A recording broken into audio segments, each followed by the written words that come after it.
with his heels on his own goal line, awaits the kick. Meyer puts it in play, and we're underway. Green's got to get a chance to return this one. Beyond the 20, puts a foot in the ground, spins out of a tackle, and is still on his feet. Flag down as Green finally gets ushered out of bounds at the 36. 35 yards on return. Let's check the marker.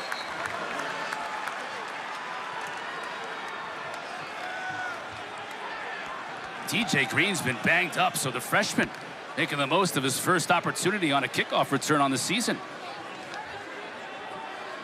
Let's check the marker. Might have gotten some help.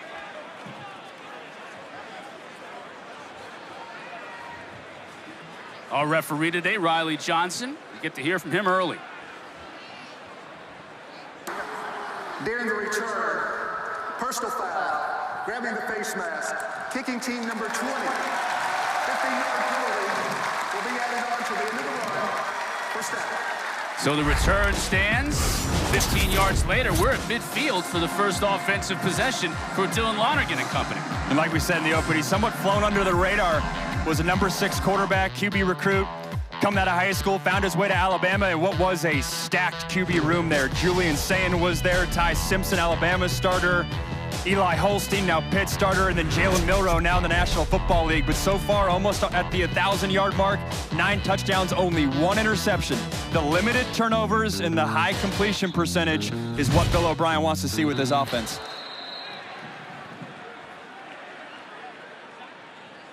Our officials making sure we're all on the same page. Is under further review to see if there was a signal given for a fair catch. Now they're reviewing this return all the way back to the 1-yard line from TJ Green. They're going to check to see if a signal was made, which would have indicated a fair catch. I was going to comment on those photos of Dylan Lonergan. He probably wants us to get rid of the one of him in Brookwood. It's a lot of hair. High school kid. That's a lot of hair. That's the type of photo, though, as you get older, you'll be envious of that thick hair, you know? Maybe. The alpaca look. God, that's a lot. That's what the cool kids are doing. It's like that bunched up hair right in the front.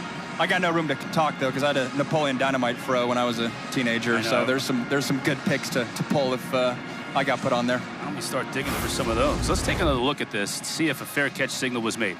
It's a point of emphasis. Can't make any motion above your head, whether it's the returner or any of his teammates as well. Sometimes you'll get a teammate that gets flagged there. I don't see anything there whatsoever. I don't even see enough there for why they would even review it. So it has me thinking, I wonder if it was someone else. Yeah, teammate.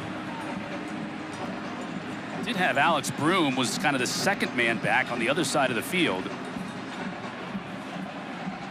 Let's get the word from Riley Johnson. During the kick, there was a fair catch signal given, but not by the player that caught the ball. When the player caught the ball, it was dead at the 1-yard line. However, the personal foul, face mask penalty will be added on from the 1-yard line. Boston College football, first down. So the fair catch signaled by a teammate at the 1, where he caught it at the 1. Yeah, we didn't catch the number of who that was, but I mean, obviously a huge mistake. You're losing 35 yards in field position right there. Yes. 15 minutes, thank you. And obviously the 10 seconds that ran off during the return now will be put back on the clock. 15 minutes left to go in this first quarter. Taking us a couple of minutes, partner, but we're ready to go. Lonergan rolls the pocket. It's Bond, incomplete though, had a foot on the line, and Bond is one of the playmakers that Lonergan is going to rely on. He's the go-to guy. He's the receiver 1. They'll move him all around. Number 11 who just caught that pass. They also got Reed Harris, big body on the outside, 6'4" receiver. Jaden Skeet is out, their 3rd receiver. So they'll have VJ Wilkins get elevated duty, and then 17, Jeremiah Franklin, very capable tight end, really does everything, blocks. He's out in pass concepts as well. Turbo Richard, their running back, had some ball security issues the past couple of games. He's very much their guy. They're looking to get him back on track. Bond just had a foot on the chalk, couldn't get one in bounds, so it was an incomplete pass to start the game. Lonergan again looking for Bond and finds him at the 20. Spins away from the tackler and gets it just outside the 25. Aiden Monetai was there for the tackle for Cal. Bond is putting up ridiculous numbers. Yeah, and it was fun. I went back and listened to his ACC media days. He represented the Boston College there as their player, and you can tell he's got a chip on his shoulder in terms of feeling like he's under the radar. This is his 5th year at BC, but so far this season, already having 29 receptions, now 31 after 2 to start this game. He's going to have an awfully productive year. 3rd and 1, and they use the power back, Turbo Richard, to move the sticks. Richard, 5'8" and 207 pounds. He's got that low center of gravity. Yeah, and so much has been made. You almost feel for the guy about the ball security issues these past couple of weeks. But that's how you know you're a great running back, even when you're having that. He's had 2 fumbles on the 1-yard line. They've emphasized ball security all week, but he's their guy going into this season. 43 carries as well. I really like their backup running back, Jordan McDonald, as well as a change of pace guy. Lonergan to throw again. As a receiver, that's Harris. Brought down by Paco Austin, but Lonergan is spreading the ball around, and he's on target. And his playmakers, I mean, oftentimes some of the receivers we see are interchangeable with teams. These guys very much have distinct skill sets. Reed is very much the big body guy, 6'5", 217. He's going to operate that outside lane, and is a tough matchup on the outside there for Brett Austin, the corner for Cal.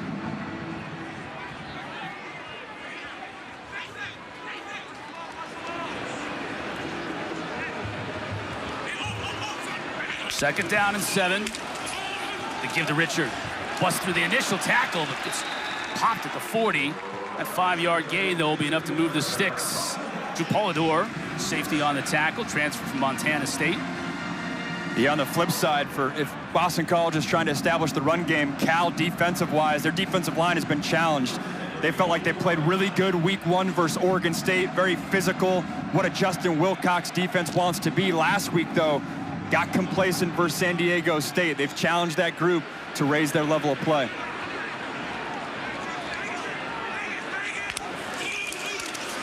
Again to Richard. Testing the middle of that Cal defense, picks up 4 on first down.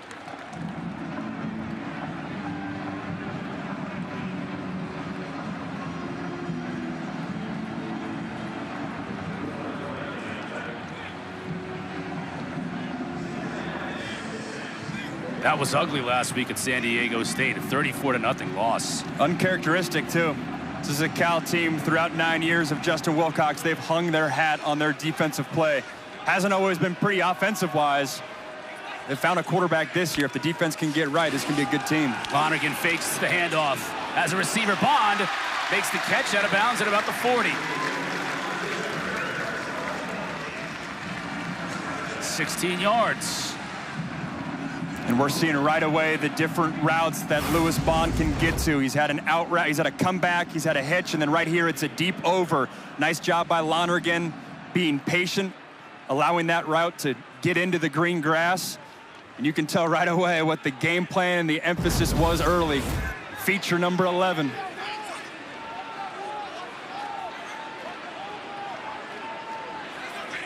Now he's in motion. Fake the handoff to him. Lonergan tried to get it to Harris. He was covered well by Uluave. Inside linebacker, number 0 in white, team captain. The only permanent team captain on this team. They vote for game team captains, but Uluave is captain every game. He's special. Team's leading tackler, really flies around, gets it done in coverage like we just saw right there, and then is great in the run game as well. And a defense that lost a lot of pieces around it. Teddy Buchanan was the other linebacker. He's in the National Football League. They had 3 secondary players get drafted this past year, but Olave has been the staple right there in the heart of the defense. 10th play of this drive to open the game for BC. Lonergan stays in the pocket, finds Bond for a short gain. He'll pick up about 4. It'll bring up 3rd and 6. Luke Farrelly again from the linebacker spot, making his second tackle of the game. We were talking before the game. Their kicker, Lombardo, was hitting 51 easy pregame. This is right around the area where maybe it's 4 downs. Does that impact your play call? But 3rd and 6, you have to think they're going to pass this football. Trust Lonergan to get through his progressions. I've been impressed throughout the season of if the first or second read isn't there, he does a nice job getting to his 3rd and 4th read. Jordan McDonald was split. Now he's in the backfield. He'll stay in the block. Lonergan Has a receiver open. That's Harris again, down to the 15. Cam Sidney in coverage, but Lonergan just stepped up into the pocket, delivered a strike to Harris. Stepped up in the pocket, feeling the pocket, staying patient too. That's 2 throws. The one on the deep over to Lewis Bond, and then right there at dig route, Reed Harris gonna come into the picture. Taking the hit from the defensive lineman, delivering an accurate throw. Lonergan is sharp so far on this first drive.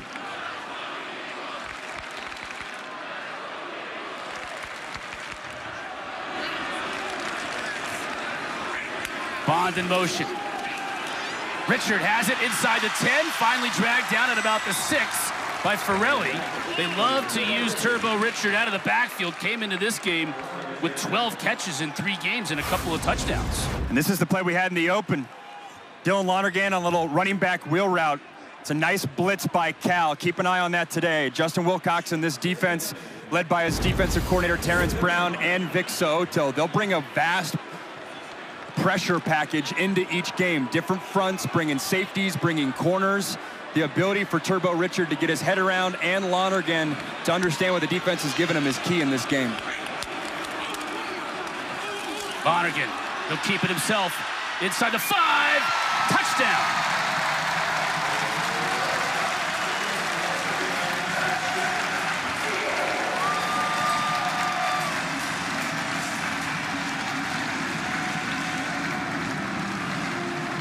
The picture-perfect opening drive for the Boston College Eagles. Wasn't necessarily expecting the QB run game from Dylan Lonergan, but it showed out there, a little zone read. He's got Lewis Bond into the flat, says, no thank you, I'll take it myself. That was a superb opening drive for the entire offense, led by their quarterback. Luca Lombardo. Sounds like he would appreciate some of that cooking from Dylan Lonergan's mom. Splits the uprights. Boston College takes the opening kick, marches down the field. Lonergan finds Pater.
Max, this is how you open things up in your first ACC home game. 12 plays right off the opening kick, 84 yards, just under 6 minutes off the clock.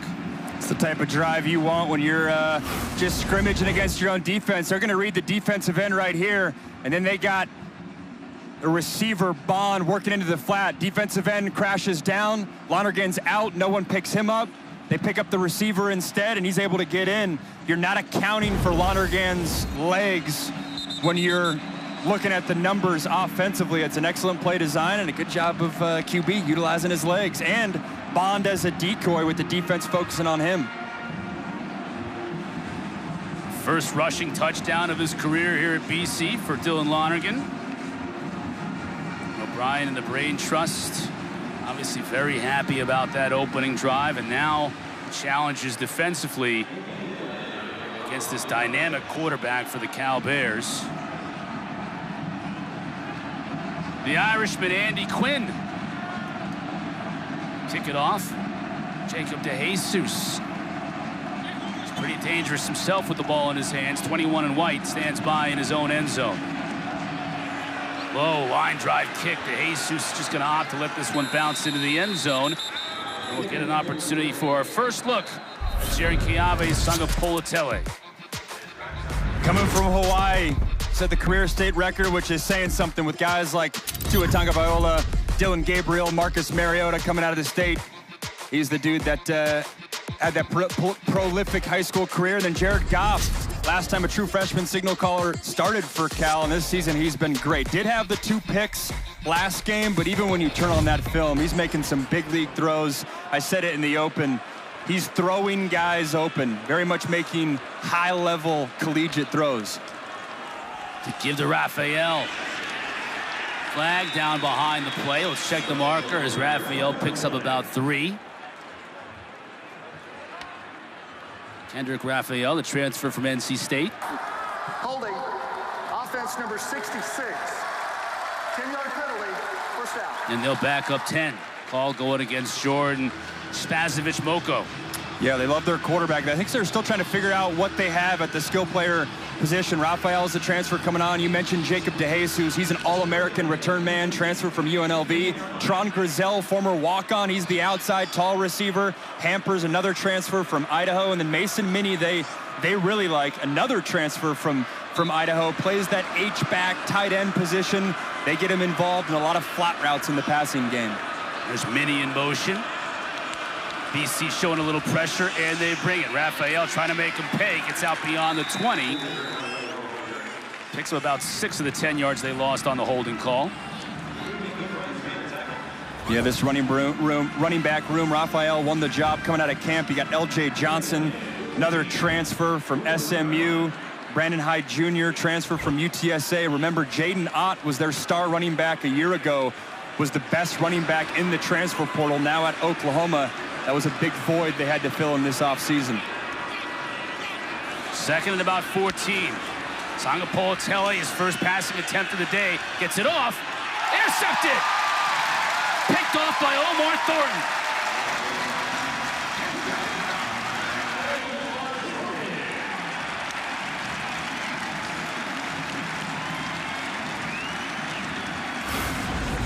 This is an excellent job by Omar Thornton, driving on a dig route. Beats the tight end to his spot. We were just talking about it. Mason Minnie, they like getting him involved in the pass game. That's always the risk for a young quarterback when you call that dig route. If you have too many hitches and those safeties can bite on it, they can come up with an interception. That's an excellent job knowing your responsibility, triggering, and coming up with a huge turnover for your defense. Thornton's first interception of the year sets up BC deep into Cal territory. Empty backfield for Lonergan, looking to throw on first down. Flush from the pocket, just gonna have to throw this one away.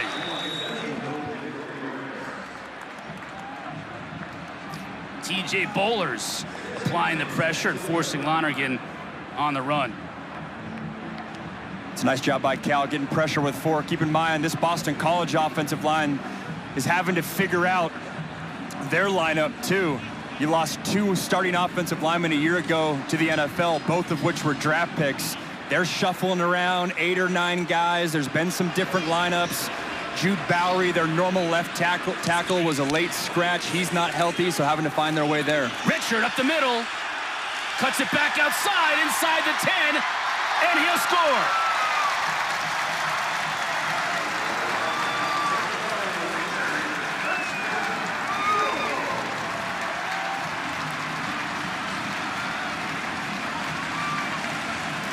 Right when I mentioned the offensive line, they do an excellent job. Open up the runways for Turbo Richard.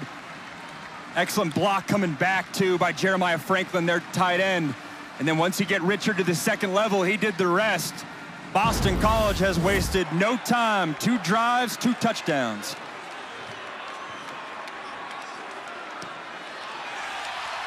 Lombardo perfect on the PAT. The sophomore from Charlotte kicked in the afterburners after bouncing it outside. All Eagles early.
BC taking advantage of the turnover, needing just 2 plays to score to take this 14-0 lead.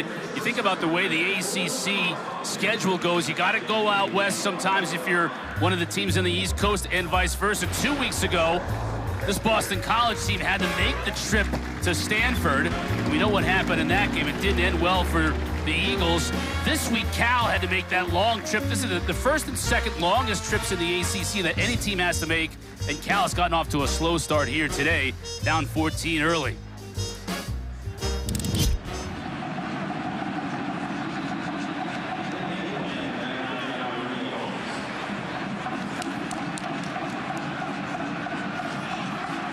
Lombardo puts this one high and deep. DeJesus will let it bounce over his head. Kendra's on the field with more on Cal's traveling to the East Coast.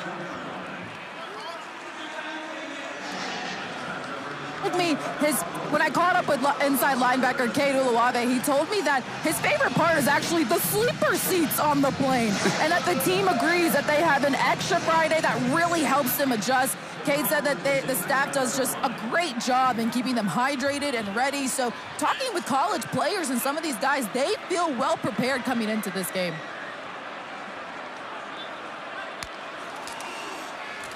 Raphael, big hole up the middle, bounces off a would-be tackler, picks up about 8. Yeah, those 30 line down seats that's big on that time. charter coming from Cal Berkeley over here to Boston. And it's a merit thing, too. You got to produce on the field to get one of those 30 laydown seats. I remember when I was playing, it was always the list to be on the massage list. Top 30 guys got massages really had a rough before life the games. as a college player. Hey, I never made the list list because I was a backup quarterback most of my career, but that was always the you're checking snap counts to make sure you're making that in the training room. That was the carrot. Good run on first down. Jared to throw. Has a receiver out there. Catch made after the big hit. Tron Grizel came down with it. 29 yards for the fifth-year senior. He took a shot to hang on, too. You said it. To high point it, go over the corner, and then wear the hit from the safety. And, man, this Cal offense has done this consistently every week. Those 50-50 balls, JKS trusting his receiver to go up and make a play, and they do that. That's tight coverage, just better offense. Raphael, good vision to bounce it outside. Almost eluded the tackle of Marcellus Townsend, but he makes it after 4 yards.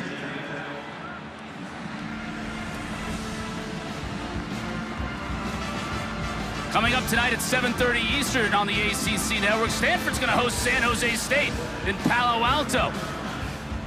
That's the Bill Walsh legacy game. Walsh, who, of course, San Jose State alum, head coach of Stanford on 2 separate occasions. A lot of interest in that one. The Walsh family and those fan bases in the Bay Area. Pitch on the end around. Good pickup on 2nd down and 7. Going to be a little bit shy of the first down, so a 3rd and short. I like that design. You line up everyone to the boundary, the short side of the field, and then you use an orbit motion, meaning the receiver going behind the quarterback, behind the running back. There's so much space to the field. Good design there right there by Justin Wilcox's offense.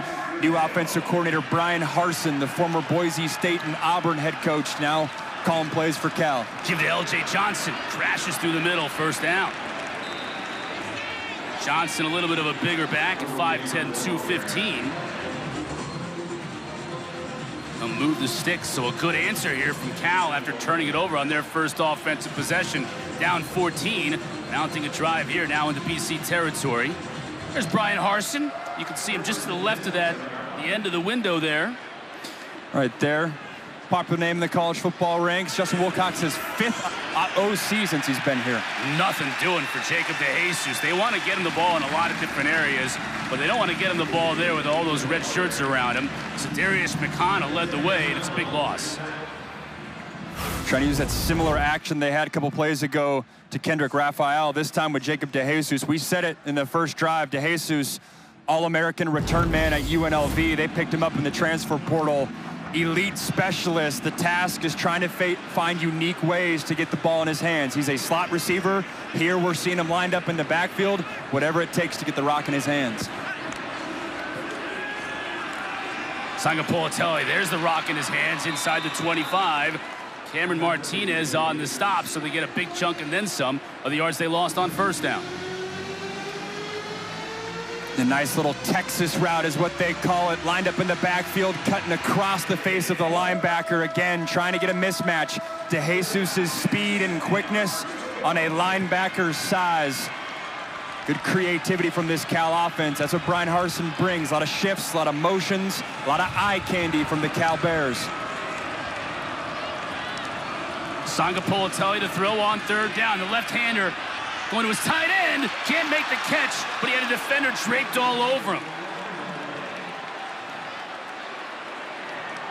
That was KP Price, the safety, and Mason Minnie was carrying him into the end zone. Pass interference, defense number 2, 15-yard penalty from the previous spot, and an automatic 1st down. The accuracy of this throw creates the penalty. He paints this on a shoulder. You talk about back shoulder, that is literally a back shoulder, hitting that shoulder pad. If that's an inaccurate throw, I don't know if you get that PI. We said it a couple plays ago, but Dron Kiave Sangapolitelli, very accurate down the field, always gives his playmakers a chance to make a play on the ball. 1st and goal. Raphael bounces into a Offensive lineman on his own team, but bounces it outside. Can't get into the end zone. All kinds of flags. That's going to be a face mask. As Raphael loses his helmet, that was brutal.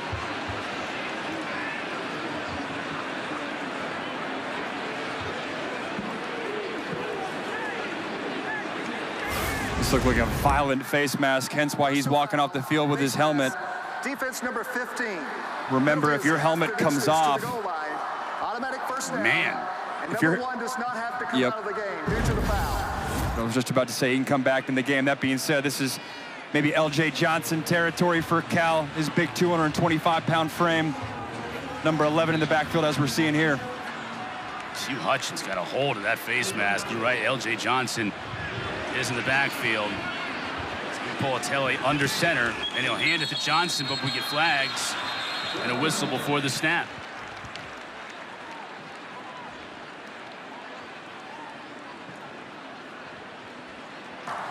Prior to the snap, false start, offense, number 66, 5-yard penalty, first down. Spasovis Moko again on the call. It's a costly 5 yards. Totally changes your playbook. Instead of being in halfback dive, quarterback sneak range, fullback dive, now maybe do you throw it? This is also an area where sometimes they like rolling JKS out to his left. With the ball being on the left hash, harder to do that. Can he roll out to his right?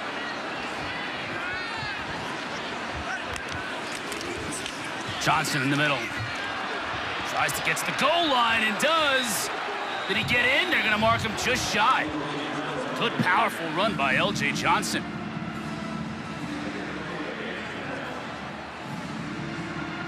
Powerful run, right behind.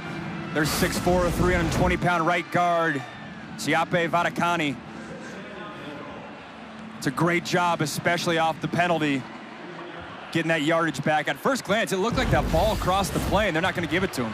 2nd and goal. He gets stopped. Omar Thornton in the backfield.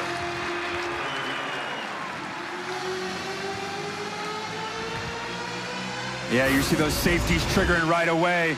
Thornton wasn't even thinking about JKS's legs. Here's what I'm talking about. The counter off of a safety blitzing that aggressively is pull the ball and get on the edge. Would not surprise me even if they do that here, trying to get JKS's legs involved. How about Devin Brown's legs involved? They'll bring in the backup quarterback, 13, the transfer from Ohio State. 10th play of the drive. Brown gives it to Johnson. Off right tackle, stuffed.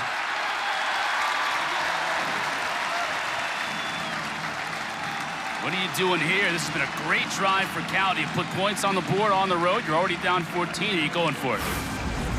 I want to see what kind of spot they get, because if it's inside a yard, you got to go for it. If it's a full 2 yards, I mean, you got to go for it. To me, it's a mindset drive. You've had no momentum on your side, setting a tone for your offense, trust in what your offense is. We've been saying all day the best player on this field right now is number 3. You put the ball in his hands. Timeout, Cal. Coach Wilcox and company want to talk things over. When we come back, 4th and goal for the Bears. First charge of the half.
Offensive coordinator Brian Harsin, former Boise State and Auburn head coach, with the headset on, trying to finish off this drive with a touchdown. Began on their own 25-yard line, following Boston College's quick score on the turnover. Be interesting to see what he does. BC knows that JKS wants to flush out to his left, and Cal's subbing different personnel groups in and out, even coming out of a timeout. They had confusion. Now Boston College is bringing in 2 new defensive linemen and subbing guys out. All sorts of movement coming in. Yeah, 55, Quan Williams has got to get in there. Sanga Politelli under center. 4th down and goal. Tight end in motion. They give it to Johnson. Did he get in? Officials haven't given us a signal yet. His teammates seem to think he did. He did.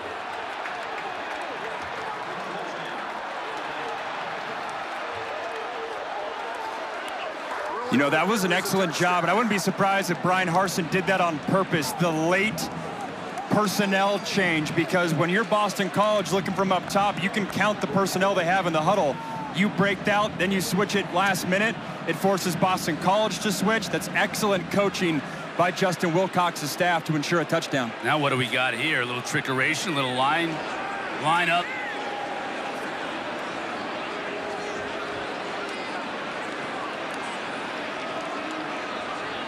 They got the kicker split wide to the right. Now Honore is the holder. He moves everybody over. Kicker Chase Meyer comes in. Well, BC's defensive coordinator Tim Lewis said they like a lot of eye candy on not only on the offensive end apparently, and special teams Guess as well. It applies to PATs too. All works out in the end for Cal. And the Bears with a really nice answer on this drive after Sanga Politelli threw an interception on his first attempt, drove him all the way down, and Johnson finishes. Yeah, after the penalty too, and they got close to the goal line, but you said it. How big of a response is that? Get the momentum back on your side a little bit. Allow your defense to rest, too. So far through that first quarter, it had been all BC's offense slicing right through the Cal Bear defense. Great play, great drive right there. 11 plays, chewing up some clock, too.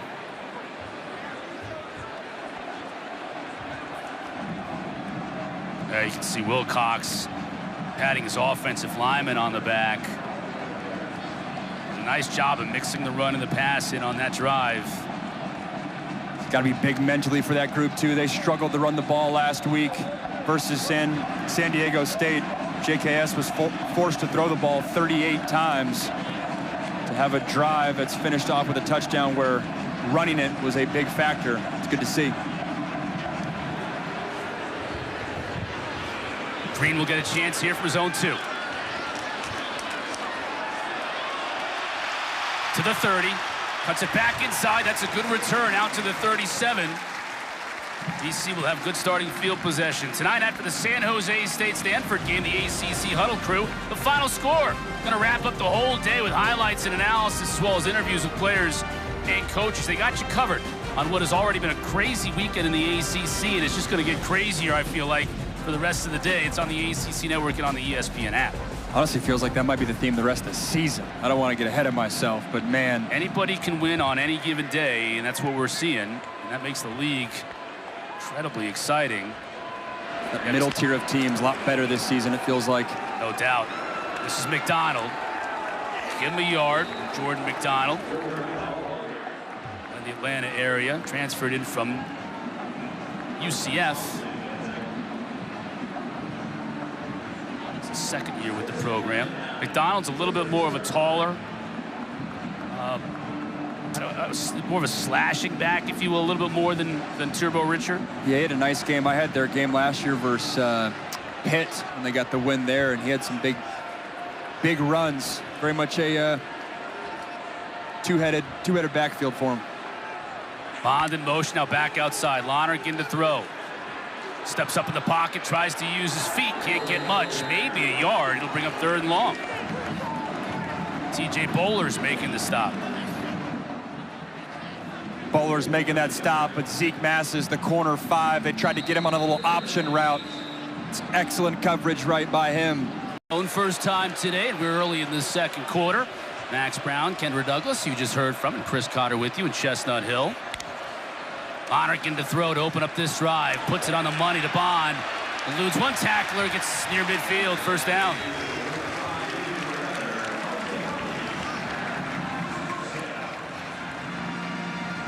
They're doing a nice job finding Lewis Bond different ways to get the ball. So far, those first couple drives, it was all BC, 12 plays, 84 yards for a touchdown. Then Lonergan, after the JKS interception, which is noteworthy, not only because Boston College got points off it to go from 7 to 14, but JKS, good job responding that pass drive, leading Cal down the field to get within one score. Lonergan, play action. Doesn't have a receiver downfield. Now just throws this one away. Those 14 points scored by Boston College, most they've scored in the first quarter in an ACC game in almost 5 years, going back to the Clemson game in 2020. So great start coming off the bye week. Disappointing loss on the road to Stanford. We talked to the coaching staff. They had a scrimmage in the bye week. A lot of young players get an opportunity to show what they can do, and some of them prove they deserve some playing time. We'll see some of those young players today. Sounds like they had a couple scrimmages, which is very unique. Usually when you hear about bye weeks, it's rest, recovery, young guys, old guys aren't playing. No, they were scrimmaging, full contact. Big emphasis is improving tackling on defense, and the only way to do that is get good on good live action. McLaughlin. He's gonna have to make somebody miss. He can't do it. Really nice job on the tackle by Cam Sidney. Great job coming from that nickel spot. Cam Sidney triggered right away, goes low, doesn't allow Boston College to get any movement. Making a play in space. So big in college football. Oftentimes the big plays happen when you're missing tackles in open space. He gets McLaughlin down in a hurry, and another 3rd and 8 right here. Last 3rd and 8. They went 3 receivers to the top of the screen and found Lewis Bond in the slot. They got a similar formation again right here. Bond on the right hash, top of your screen. I'm sure they'll look his way. Broom stays in the block, but they can't get everybody. Uluave leads the charge and the sack.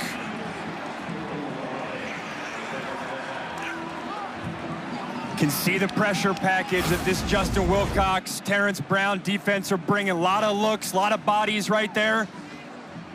Just overpowering that Boston College offensive line. 3rd down is not a down. 3rd and long is not a down you want to get into in general in college football, but especially against this defense, because they have a deep list of pressure packages they can get to. First Cal TFL forces the first Boston College punt.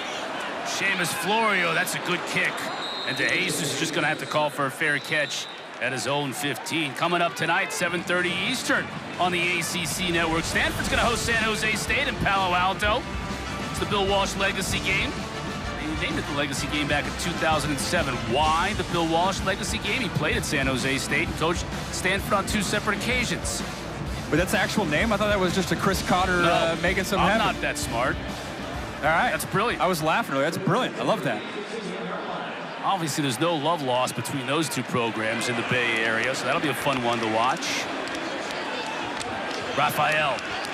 Cal really wants to get this running game going. You mentioned it, Max. They had no success in San Diego last week, and they've had a little bit more today. And it's huge. Not only just, obviously you want to establish the run, but it takes pressure off your young quarterback, too. I don't think it's a recipe for success asking JKS to throw 38 times a game. If you take pressure off him and defenses are forced to put another body in the box, well, then look out, because then home run shots down the field with your young quarterback could happen. 12 of their 15 plays from scrimmage for Cal have been runs. Not this one. Sanga Politelli looking to throw. As a receiver, his tight end open. First down near the first down marker. Marking right at the line to gain. Isaiah Ferris brought down Mason Minis right at the mark, and they're going to give him the first down. I really like Mason Minnie and what he brings to this offense. He's, very much a receiving tight end, can do everything, but he does a nice job just sitting in that window. Kiave Sagapolitelli does a nice job as well, working through his progressions. That was his 4th read on that progression, excuse me, working from right to left. Raphael now in motion into the backfield with Sagapolitelli. Raphael dancing, bounces it outside. Drags a tackler for a few more. That tackler was Carter Davis. But a good run by Raphael, as it looked like he might have lost yardage right from the start.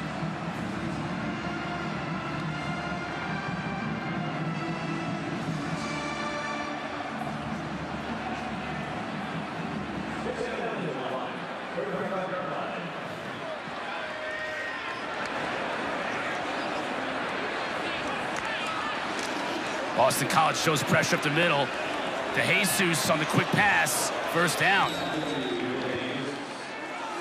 We were waiting for this. Cal move in the pocket. You check 2 boxes on a play like this. You get JKS rolling to his left. You love that. And you find DeJesus getting the ball in his hands in a unique way. Whatever it takes to get the ball in 21's hands and have it be any sort of punt return or kick return type look, you got to like your chances there. Raphael back into the backfield.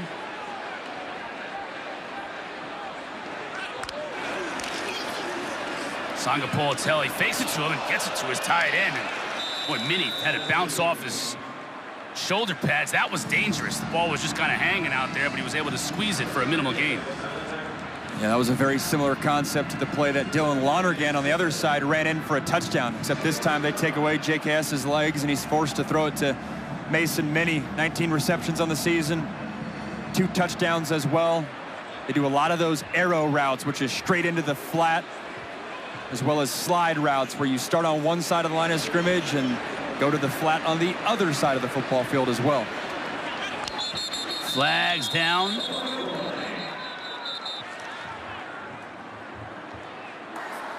Prior to the snap, false start. Offense, number 85. 5-yard penalty, second down. That time, Minnie the guilty party. They'll move back 5 yards.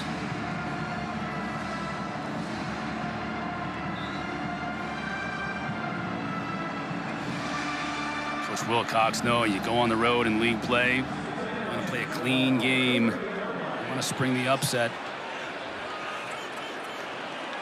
Now getting behind the chains here on second down with Brandon High in the backfield.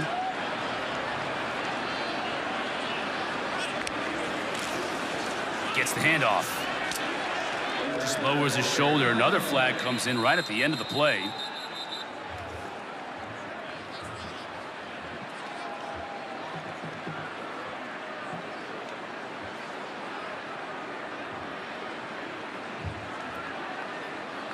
Anye Osise on the tackle.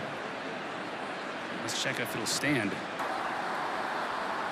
Personal foul, face mask. Defense number 92.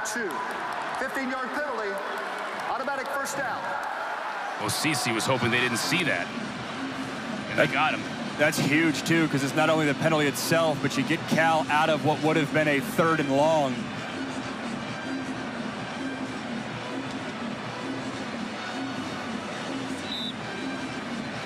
Well, Osise, one of those defensive linemen that hasn't played a ton, but popped during bye week.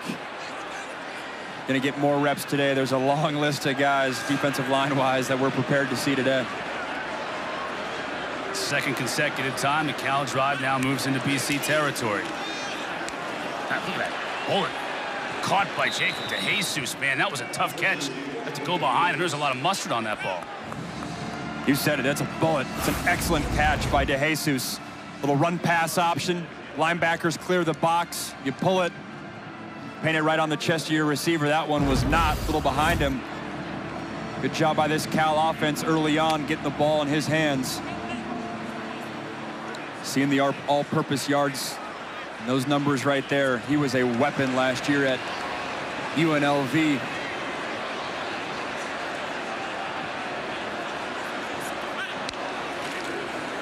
Sangapolatelli tries to get it to him again and does. Down at the 23. Isaiah Ferris in coverage. They're going right back to it. This was a little bit deeper rather than it being a 1-step slant. This is a 3, maybe 5-step slant, pushing the ball down the field a little bit more. Anytime I see back-to-back slant routes with one-on-one coverage on the outside, you always got to be wary of a double move. Those safeties and those corners start biting with JKS's arm pushing the ball down the field. Sangapolatelli 5 for 5 on this drive. All kinds of pressure up the middle. Handoff to Raphael, and BC does a nice job stuffing it. Right at the line of scrimmage. It's a good job by Cal, though. I mean, to go down 14-0, they very much have steadied the ship here. Approaching the red zone, like to think this is points if they take care of business, but good getting this game back on track. Great crowd here today at Alumni Stadium. Parents Weekend, which is huge here at Boston College, hasn't packed in. This is great. It was tough finding a parking spot yesterday. Campus was packed. Beautiful day as well. Get your team back home. Low snap picked up by Sangapolatele. His tight end again, Mason Minnie. KP Price is checking Minnie, but Sangapolatele is putting that ball right where it has to be. Shy of the first down. Let's bring up a big third down in about 2. Just one of the most impressive things for JKS for a young guy. He's getting through his progressions. He's staying patient, taking what the defense gives you. Mason Minnie, I really like we've been saying, the receiver weapon that he is. 3rd and short here, though. The 19-year-old, Jaron Kiave Sangapolatele.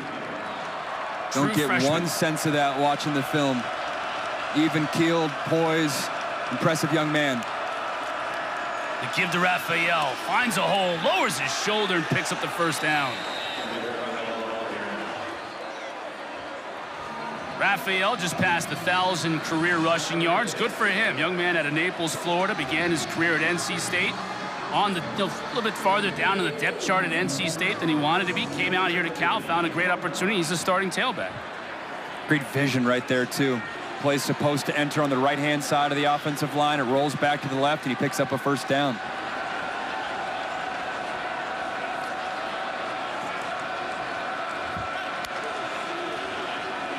Again, nice block in front of him. Sidesteps the tackler, dropped at the 5.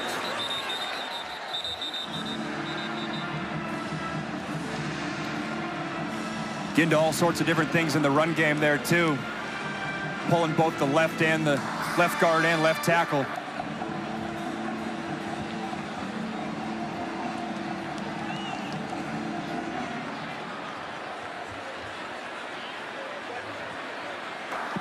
Offside. Defense number 17 lined up in the neutral zone. 5-yard penalty. First down. And that says it all right there from Bill O'Brien. Penalty will be accepted. So preserve. They lose 2 yards, but preserve the down. Cal opts for that. 13th play in this drive coming up. That's 2 double-digit play drives for Cal in a row. And they again just brought in 5 new faces and additional offensive linemen. Now they have 6 offensive linemen on this play and a big tight end as well. Johnson, and yet it's still blowing up and fumbles a football. They're going to mark him down. Edwin Kalenge just blew that thing up from the start. They're going to mark him down. How did all those BC defenders get into the backfield? And there was 3 offensive linemen to the left side of the center. That tight end was an additional tackle. Does the ground cause the fumble? You said it. That was chaotic for how much blocking they had in there. Cal's hurrying up to not allow them to review it. And now Wilcox is going to call a timeout. Timeout. Cal. We'll come back. Cal's driving again, down 7.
Student section, you know what time it is.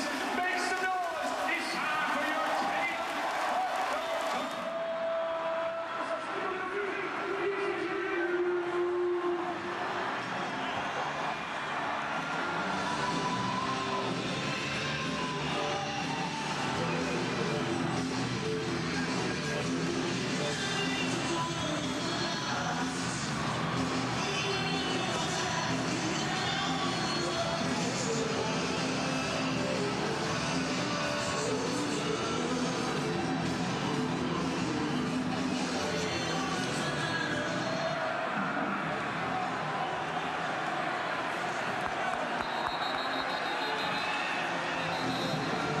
Coming out of the timeout, Justin Wilcox and his Bears trying to finish off yet another long drive. This one taking over 8 minutes off the clock, 12 plays.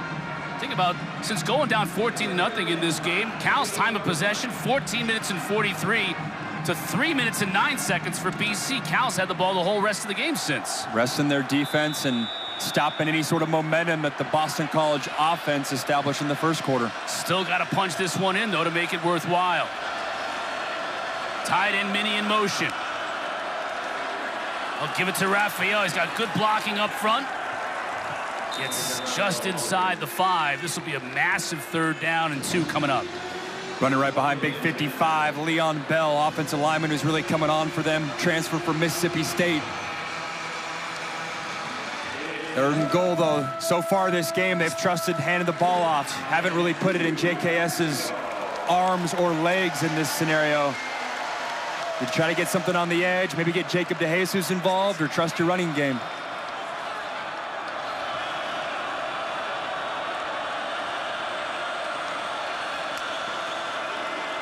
Fakes it to Raphael.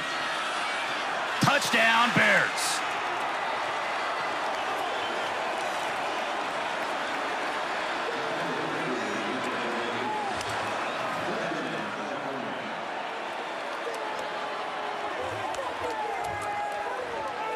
Feels like they were baiting him a little bit. So far this game, it was just running the rock, run the rock. This time they faked the run. They got Jacob DeJesus, who starts on the right of JKS and runs to the left back pylon. The speed, the quickness, and honestly the size kind of hides a little bit in there, leaks out the other side for a touchdown for Cal Bears. Meyer with the PAT. The Bears have come all the way across the country. Spotted the Eagles 14 points, but they fought their way back into this thing. 2 long touchdown drives. DeJesus finishing it off, all knotted up.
3:46 left to go in the first half, 14-14.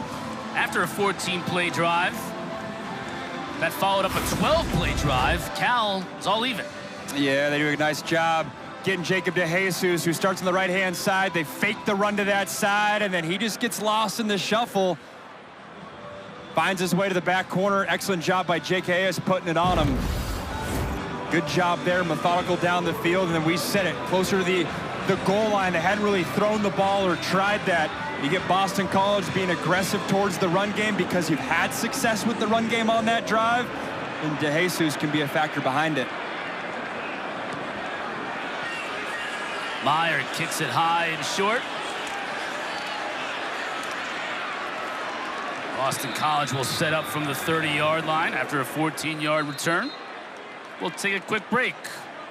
BC offense back on the field when we come back.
The College Football Playoff begins December 19th and concludes with the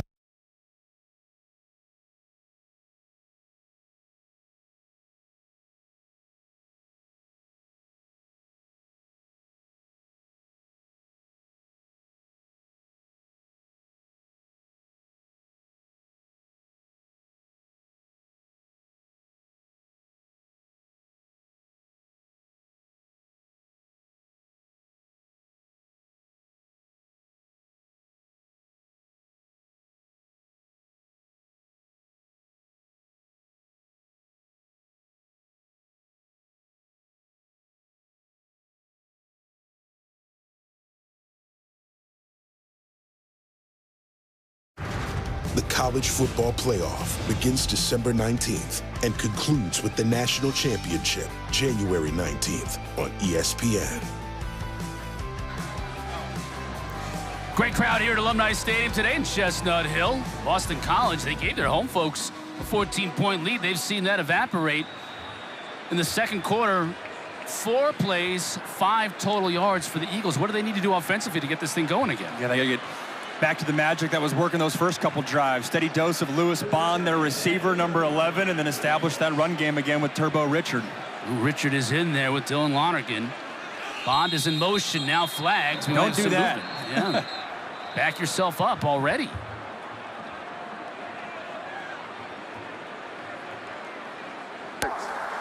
False start. Offense. Number 56. 5-yard penalty. First out. Eric Stardy, and you mentioned it already, it's the offensive line where I think both of these teams and their coaches told us they're trying to find the 5 best guys And wherever they put him, they got to get the 5 best guys on there. And with Jude Bowery out, team captain on that starting left tackle, Boston College is having to play a little shell game here. It very much felt like a key in this game, which you don't always say is, which offensive line can find their best 5 first and settle in. That team might have a better spot about ultimately winning this game. Lonergan to throw. Looking to Richard out of the backfield, makes the catch, but he's met immediately by Uluave, who's having himself a day. And that's the hardest thing to cover as a linebacker, those wheel routes, because you're out on an island. The quarterback can back shoulder the throw to the running back, can throw it over the top, which Dylan Lonergan has shown that he can do throughout this year. That's twice we've seen Cade Uluave make plays, and it's triggered because this Cal defense is getting pressure, so you have to get the ball to your hands quickly. But Olave is right there in coverage. Got about 5 yards. Again, Bond in motion. Turbo has a huge hole, opts to cut it back inside, runs over a defender. Picks up about 13.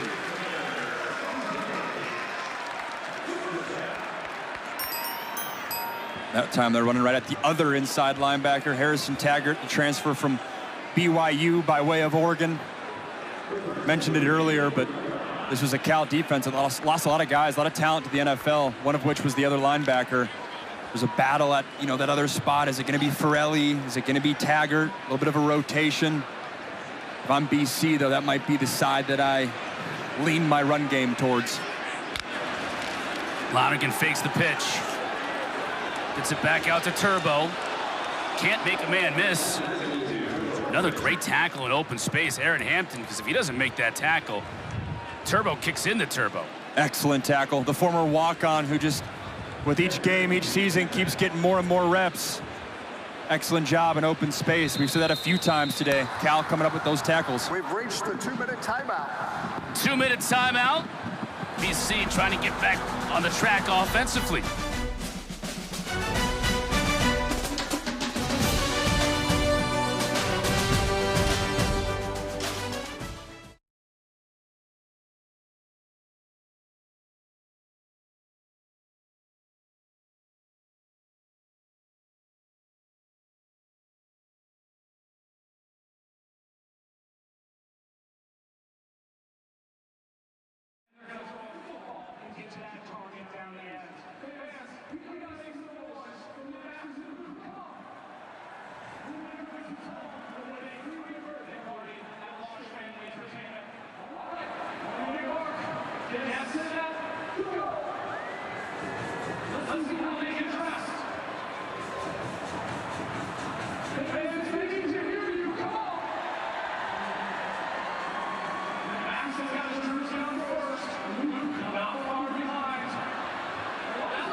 Clausen, the longtime coach to the Demon Deacons.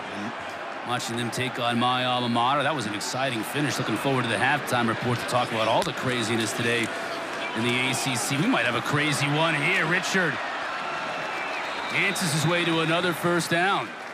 Well, we talked at the top of the game about these two quarterbacks, two of the brightest young stars in this game in terms of what they've done. What do you think they've done? They both played well. The one interception really sticks out from Kiave Sangopola-Tele, but he responded from there. Lonergan's played incredibly efficient. Oh, that one was almost picked and probably should have been. Jair Smith stepped in front of that one and just... Might have to credit the umpire with the pass breakup right there. You said it, Smith jumping right in front of it. Check the referee in the middle of the field. No, he was right there. Very similar feeling to the interception that Boston College got off of JKS. They caught that one, got points off it. That's a big missed opportunity for Cal. That's a gift.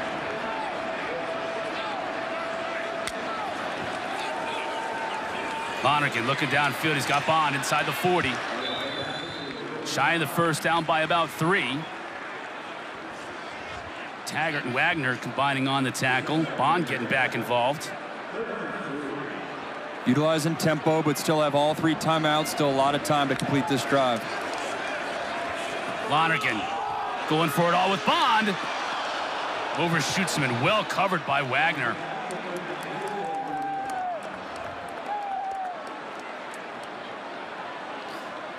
Excellent coverage right here by Josiah Wagner in the hip pocket the whole way. Lewis Bond's looking for that back shoulder throw a little bit, and it's just a little too far. That was my point that I made earlier when JKS painted it on his receiver, and as a result of it being an accurate throw, you got the pass interference. That time it's a little bit of an overthrow. Great coverage by Wagner, but he wasn't even tested. Could have potentially got caught there without getting his eyes behind. But again, on 3rd down, they're going to look Bond's way. Let's see what they do here on 4th down, yes. Richard makes the catch over his shoulder. Taggart just couldn't quite get there, and that'll move the sticks. So they start the drive with a little wheel route by their running back on Ulave. Ulave's athleticism shows up. This time they're running against the other linebacker, Harrison Taggart, and that's a tall task for any linebacker. Running from the opposite side, trying to defend against a running back. Lonergan over the middle, tried to get his tight end. First time we've even mentioned Jeremiah Franklin today. And the true freshman, Aiden Manitai, was in coverage. It seemed like a little bit of a forced throw right here, trying to get your tight end the ball, working on the over, and then the true freshman for Cal, Manitai, who they love, starting at safety, which is in the long line of great Cal safeties in recent memory for Justin Wilcox. To have a true freshman at that spot from the state of Hawaii, they think the world of this young man. Impact player, coming up, making tackles, and just mentally to know what he's doing and understanding this defense at that young of an age is impressive. Cal again brings 4, so Lonergan is going to have time. That ball batted up in the air and incomplete.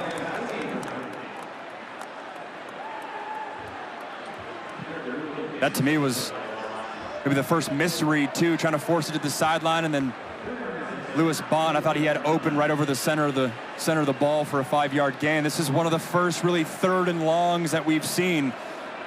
Seen a couple 3rd and 8s, but not 3rd and 10s. We've talked about it. This is where the pressure packages for Cal come alive. Do you go pressure, man coverage, or do you back off, trust your defensive line to get pressure and have 8 guys defend? They bring 4. Lonergan steps up. That's a tough pass. He didn't get everything he wanted to get on that pass. Incomplete. Timeout for an injured player on defense. Cal player injured. Let's see if we can get a number. Chris Victor grabbing his right knee. Defensive end. It's a Cal defensive line that's already missing Ryan McCullough, probably their best defensive lineman, certainly their best defensive end. He's already out with an injury. Yeah, it was a big opportunity heading in this game for Victor. That's not Victor. It's like Serengei Tunkara. It's 18. It's a good sign he's stretching it out, rather than when he immediately went to his knee. You obviously think the worst case scenario.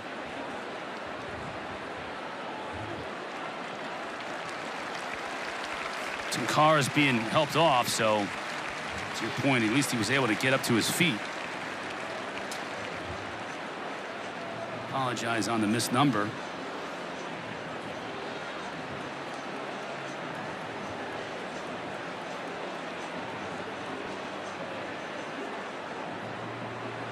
It's a big stop, though, for that Cal defense. You're probably 34, 44. No, you're in field goal range. Keep in mind, their longest leg for BC, they've got a guy who can hit it. Lombardo has a 51. And I think it's actually going to be exactly 51 yards, so maybe 50 yards on the dot. No, they're going to give it to him right now at 52. They'll line 52. It up. So this is what he was practicing all warm-ups. Hit a 51 at Stanford a couple of weeks ago. He'll line up from 52 here. He's got plenty of distance. He's got it. What a weapon. And it's a weapon that Boston College really hasn't had over the past few years. A kicker that can absolutely let it fly, and Lombardo puts him back on top with 37 seconds left to go in the first half. He makes this look easy. Confident stroke, nice height as well, and obviously the distance to get it there. We've talked about it in back-to-back weeks. We had Bill Belichick a couple weeks ago, and talking about the differences between the NFL and the college game. Sometimes I think it can get overhyped, the schematic differences. The reality is the NFL is stealing from the college game and college game stealing from the NFL. But the one difference that is glaring for Bill Belichick when we were talking with him is the kicking game. In the NFL, you get to 50, it feels like a chip shot. In college, if you have a guy that can do that, man, what a luxury that is. And Cal on the other side's got a dangerous returner. Do they copy Cal's playbook and maybe pooch this? Don't give 21 a shot.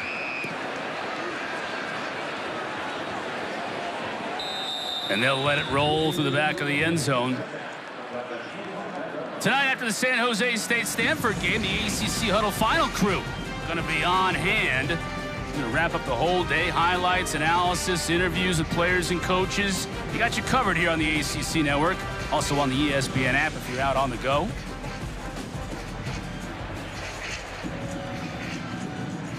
Might be a lot of play callers that get conservative in a situation like this. Close game going into half. I don't think that'll be Cal's DNA. I think they trust their young quarterback to make great decisions. You got 3 timeouts. Mindset here is just find the first completion. We'll keep it on the ground. Raphael doesn't have anywhere to go, and I think they're going to be conservative. Saw that last night in the Virginia-Florida State game. Late in that game of maybe try to get a run on first down. Maybe if you can sneak one past them. If you get something there, then maybe it gets up tempo, but Cal's not going to do that. They're going to be content with heading into halftime.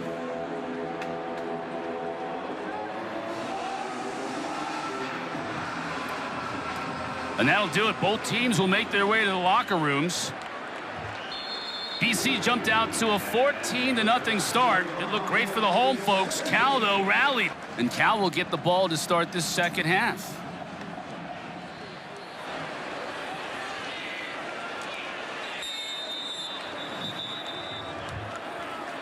Fair catch made on the kickoff by Karan Adams. Kendra down in the field. Well, talking with head coach Justin Wilcox, he told me the big message for his Cal team was he wanted to see them to clean up those penalties on offense when it comes to defense. So he said these guys missed a lot of tackles, one-on-one battles that he really wants to see them execute better. I also asked him about outside linebacker Serene Takura and his update. He said no update on him. Watch out for that. I appreciate that, Kendra. I thought their tackling was pretty good in open field. Justin Wilcox has a high standard. Sungapole Tele High points it perfectly. Tron Grizel, that's exactly what he does. 6'4", goes up and makes the contested catch, 31 yards. Cal back in business again into BC territory. They make this look so easy week in, week out, and it's not. You got JKS on the far hash, throwing an absolute seed right above the head of the DB, and him and Tron Grizel have a great rhythm with that, making those contested catches. Not every team in college football makes it look that easy. BC showing a little pressure off the edge. They come with it quickly out to DeJesus. Good pickup on first down. Owen McGowan did a nice job of coming out and forcing 21 out of bounds, but it's a gain of 5. And so far, this Cal offense, I mean, they've found a good rhythm. I mean, in terms of, I made the point in their first drive of, you know, how are their skill players going to settle in? You know, who is that go-to guy? DeJesus has done a nice job in the slot. Tron Grizel has very much been the outside guy. And then we've talked a lot about Mason Minnie, their receiving tight end, getting in the short yardage pass game as well. Raphael trying to move the pile. Maybe gets a couple. It'll bring up 3rd and 3.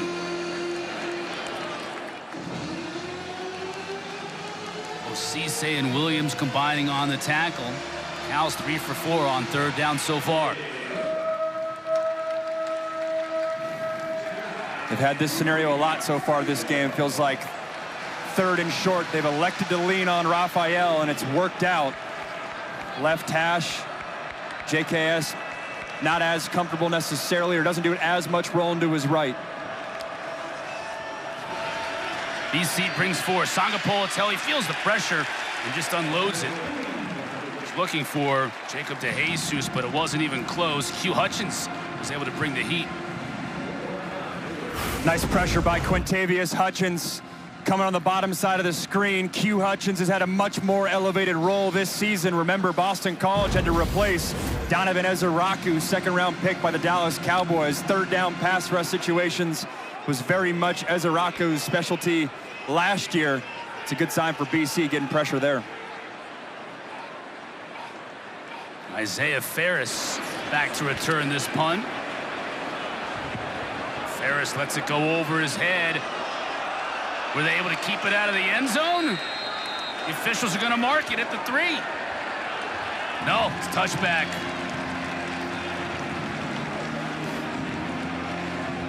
First time in the second half, we're going to get a chance to see Dylan Lonergan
wild chase for that ACC championship. How about Jude Bowery, one of the team captains here for BC?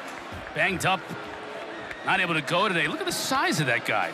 Look at the chain, too. Right. The NIL era has been good to the jewelry industry. Lonergan going deep. All kinds of contact, and flags come out. He was looking for Reed Harris. Paco Austin was in coverage, but a little too physical with 4 in red down the field. Pass interference. Defense, number 4. 15-yard penalty and an automatic first down. Yeah, Boston College dialing up a shot right here, trying to send a message early on their first drive in this second half. Trying to get Reed Harris, you said it. Brent Austin on tight coverage. I don't think it was at the end. I think it was more out of his break in the beginning of the route, because you had flags on that sideline as well. Now you see Lonergan's numbers on the first drive, and since comes in averaging 330 a game. Second in FBS. And one thing they haven't been able to do in their first 3 games this season was run the football. They were averaging 73 yards rushing, and they've already almost gotten to that figure here in the early part of the third quarter in this game. So a little bit more balance for BC. And a big emphasis was trying to get explosive run plays as well. They got one of them in the first half that set up that touchdown. Right there, you're seeing offensive coordinator Will Line. Big improvement last year in terms of pass yards per game. And that's saying a lot, too, because their quarterback was Thomas Castellanos, who's doing a lot of good things at Florida State. Speaks to the talent of Dylan Lonergan this year. Turbo trying to get to the edge. Got the first down. Onutai forced him out. BC, again, showing a little balance here, establishing the running game to start this second half.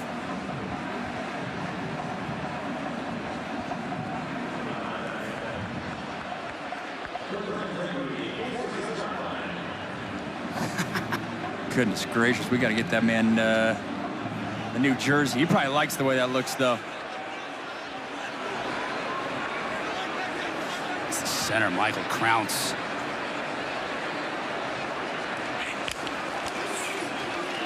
Lonergan to throw over the middle. There's his tight end, Franklin, inside the 40. Well, it was just a matter of time, Max. This is a nice design. You fake the run. You know Cal's linebackers are being aggressive, and then you get your receiving tight end, Jeremiah Franklin, right behind him in a little pop pass. It's good rhythm, establishing the run and having your pass plays play off of that. They featured Jeremiah Franklin. They had the deep shot to Reed Harris. Kind of feels like it might be Lewis Bond time as well, number 11. He is at the top of your screen, now in motion. Instead, they get it to King. Can't shoot a tackle, though. Polidor did a nice job of hanging on for dear life. No gain.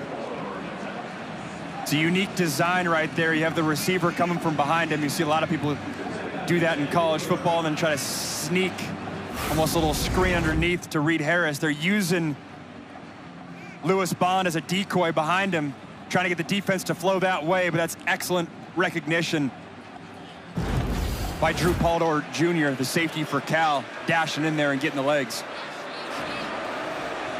Bond again in motion. He's in motion on almost every single play, 11 in red. Coming back this way. Lonergan rolls it, wants a block. Gets one, but too many Cal defenders.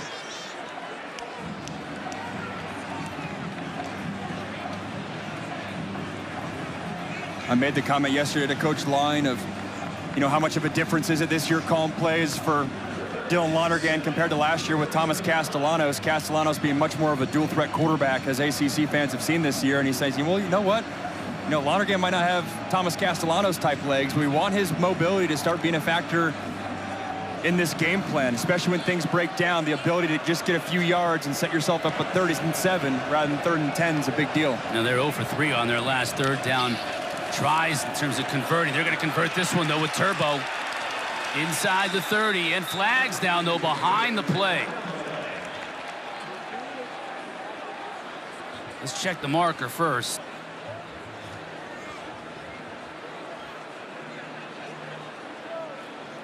Officiating crew has had a busy afternoon.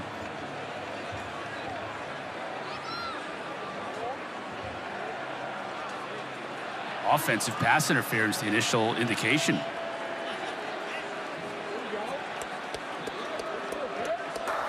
Offensive pass interference, number 4 on the offense, 15-yard penalty, 3rd down. Call's going against Reed Harris. A little bit of a pick action here? I think so, yeah. That's been the favorite concept for BC today, that running back wheel route.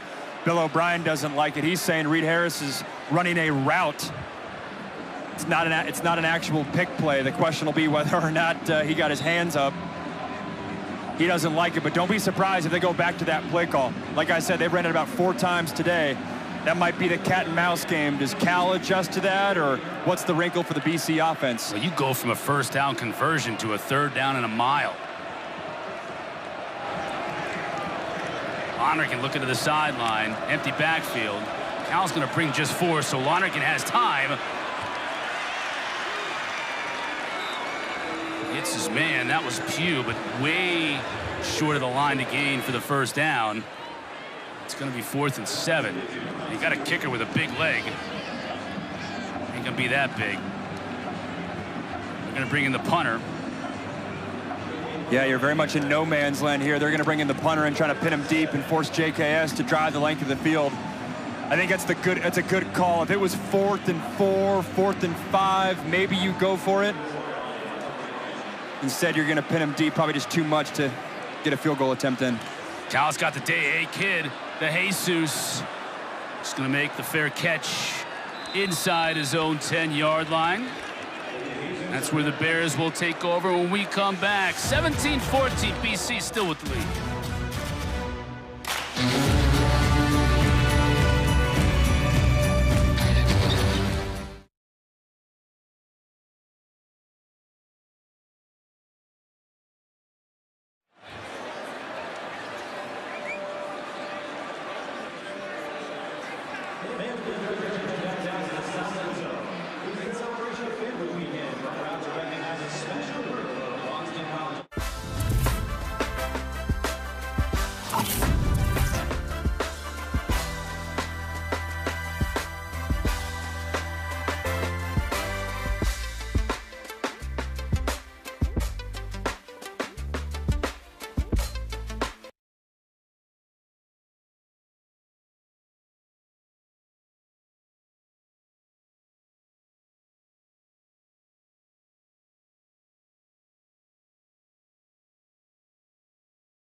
A very good performance on the road.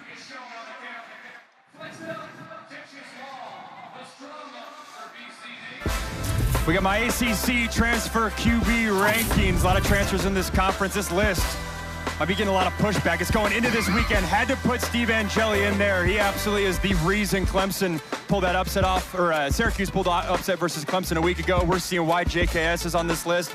Darian Mensah coming up with a big win today with Steve Angeli being out versus Syracuse. Florida State lost last night. Him and Carson Beck, Thomas Castellanos, that is, will probably get swapped for this next week. But Carson Beck playing at a really high level. I was not always on the Carson Beck hype train in the past 18 months, but this first month of the football season, he's playing at a really, really high level. Well, Jaron Kiave-Sangapolatele is confirming your love for him on that list today. Threw an interception his first pass attempt, but he's been great ever since. Tries to sidearm it, and a nice catch by Raphael. He does sidearm it and gets it there. Bryce Steele on the tackle, but good heavens. Yeah, next week I'll put Angeli off. Looked like Dan Quisenberry throwing that pass. Hey, it was right on the money. That's why he's in the list, baby. That's why he's in the list. But now, next week, if I had to guess, it'll probably be a battle between Lonergan and Chandler Morris, Virginia, for that 4th and 5th spot. Plus, you got Miami, Florida State, right? ACC Network's going to be there. Look at that huge hole for Raphael. Burst through it beyond the 30. Tip your cap to this offensive line. Talk a lot about JKS and a lot about DeJesus and whatnot, but that offensive line just gave him a huge hole. Yeah, they got a little over pursuit by Omar Thornton, the safety there, got going to that far side of the field, and Kendrick Raphael dashed right in the middle. He's really popped this game. We talked about the battle at the running back spot all fall camp. Was looking for more from that position after the San Diego State game. He's delivered today. They'll go to him again. Good push on that offensive line on this carry. Gets 6. Yeah, you mentioned the push, little outside zone here. Tyson Ruffins, 56, the center. Look him get to work on that nose guard, 52.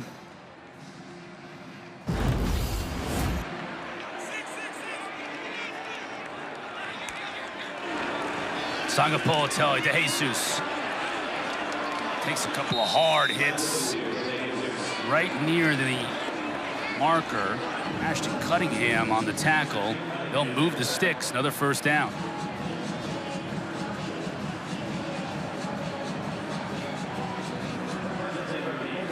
Well, Lonergan comes into this game 2nd in the country in passing yards per game.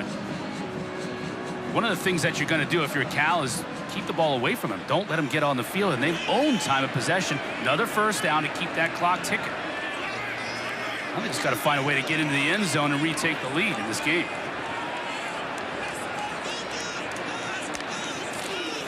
Fake to Johnson.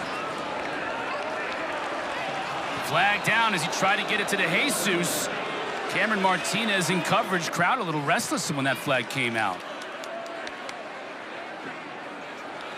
They've had success with that a couple times, a little slant route. Pass interference, defense number 29. Ball replaced at the spot of the foul. Automatic first down. We'll take a look here. Let's see, as he draped all over him, DeJesus breaking across the face, and yeah, he's grabbing that off arm. You know, they'll work DeJesus on a little slant route, then they'll set that up and have him break out. It's a tough spot to be in. Cameron Martinez for BC plays that nickel spot. It's basically the 3rd linebacker lined up over the slot receiver, which is DeJesus. DeJesus now at the top of your screen. BC with a little bit of pressure. Going for DeJesus here, just overshoots him.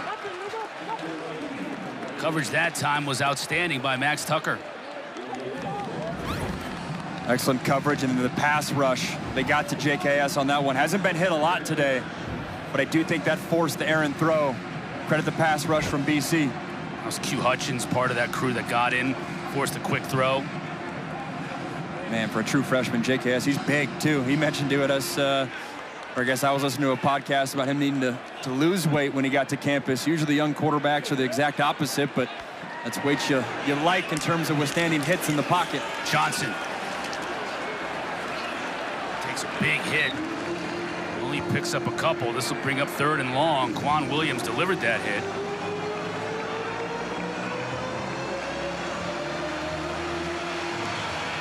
This is where JKS just needs to play point guard. He's done a good job of really getting all his playmakers involved today. We've seen a little bit of Mason Minnie as tight end. Seen Tron Grizel on the outside lanes with some vertical shots. We've seen DeJesus 21 with some work in the slot. Wouldn't be surprised if he looks towards the bottom of the screen. You got DeJesus as the lead receiver, and then Mason Minnie as well at the tight end spot.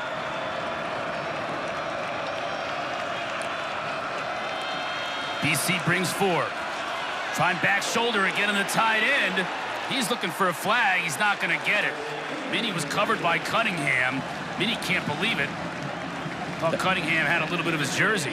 That felt like a lot of contact, and again, inaccurate throw, I think, bails the cornerback out. I think if that's a more accurate throw, this DB's draped all over him. Can't really make I mean, that's a lot of contact. He's got his chest through his right in between the 8 and the 5.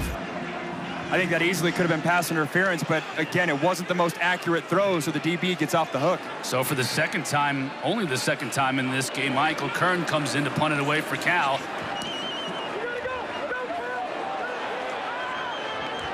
Ferris makes the fair catch inside his own 10. Lonergan and BC back on offense. When we come back, Eagles up 3.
Sun setting here in Chestnut Hill. Beautiful day for football, and the fans that are in attendance here at Alumni Stadium enjoying it.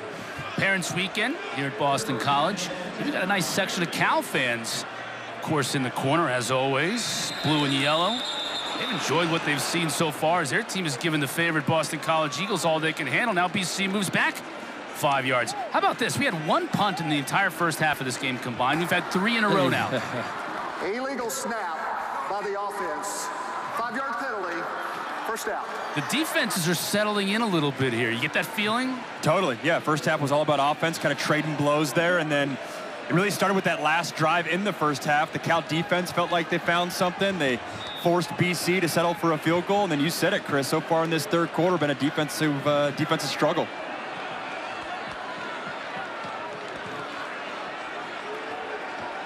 Dylan Lonergan and company starting this drive behind the chains already. 1st and 15 from their own 5. Turbo lowers his shoulders, and you can see the power, the compact power that 2 in red brings to the table. Uluave and Paco Austin combining on the tackle, but it's about 9 yards downfield. This is a great job by Turbo Richard, driving his legs at the first ounce of contact. I mean, you can see him dragging Cade Uluave, who we've talked about highly today. About 4 or 5 yards there. You can see Turbo. He does it through the air and on the ground. But both of these teams who have struggled to run the football often this year Doing a much better job today. Now they're sweeping Turbo wide, and he's only able to pick up about a yard. When defensive coordinators talk about fitting their gaps in the run scheme, this is exactly what it looks like. There's a wave of white jerseys traveling to that sideline. That's excellent team pursuit by this Cal defense. Look at this. They're going to try to get it to the outside lane. There's a Cal white defender in every single gap. Nowhere to go, just a sea of Bears tracking down Turbo Richard. BC began this game 3 for 3 on third down. They're 0 for 4 since.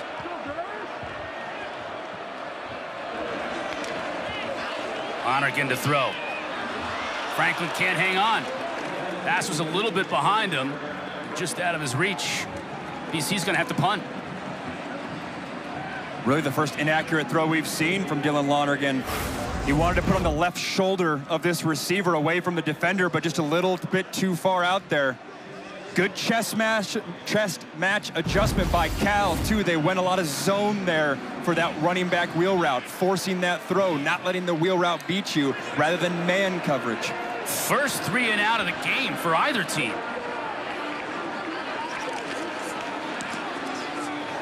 High short kick. DeJesus is going to have to come in and make the fair catch in traffic. And he does at the 45-yard line, so outstanding field position for Cal after the 29-yard punt. Next Saturday, Taylor Tannenbaum and the ACC Huddle crew, they're going to be down in T-Town, Tallahassee, getting you ready for Florida State and Miami.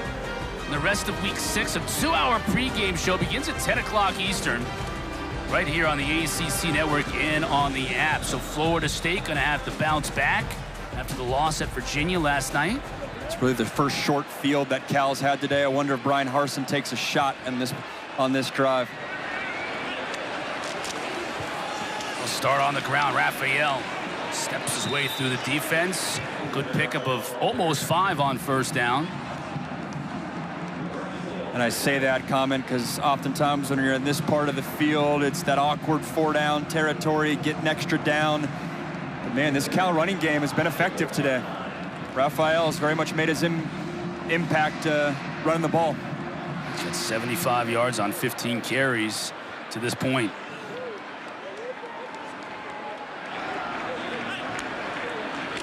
He'll stay with him. Nice job on the tackle on the weak side. That was Anye Wosisi tracked him down. It's good discipline by Wosisi, staying in his gap, a lot of eye candy, jet motion. Again, got a 3rd and 2 for Cal. Had success just feeding the rock to Raphael in the backfield.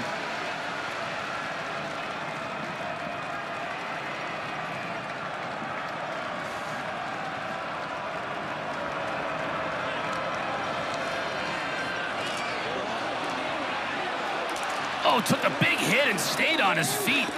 Grizel. Beautifully designed play. I loved having the tight end running out there to give him a block, and then Grizel took the shot and hung on. Yeah, the Dolphins popularized this motion. Little burst motion. You get your receiver who's connected to the offensive line, motioning outwards to get numbers on the outside. Then you have 3 receivers versus the 2 defensive backs for Boston College. It's a numbers advantage and the reason why they picked up that first down.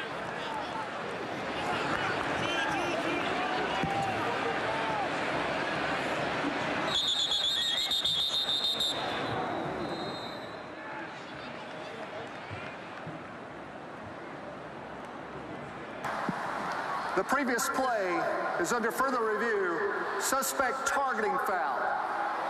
We're going to have to take another look at this. I didn't see anything in real time.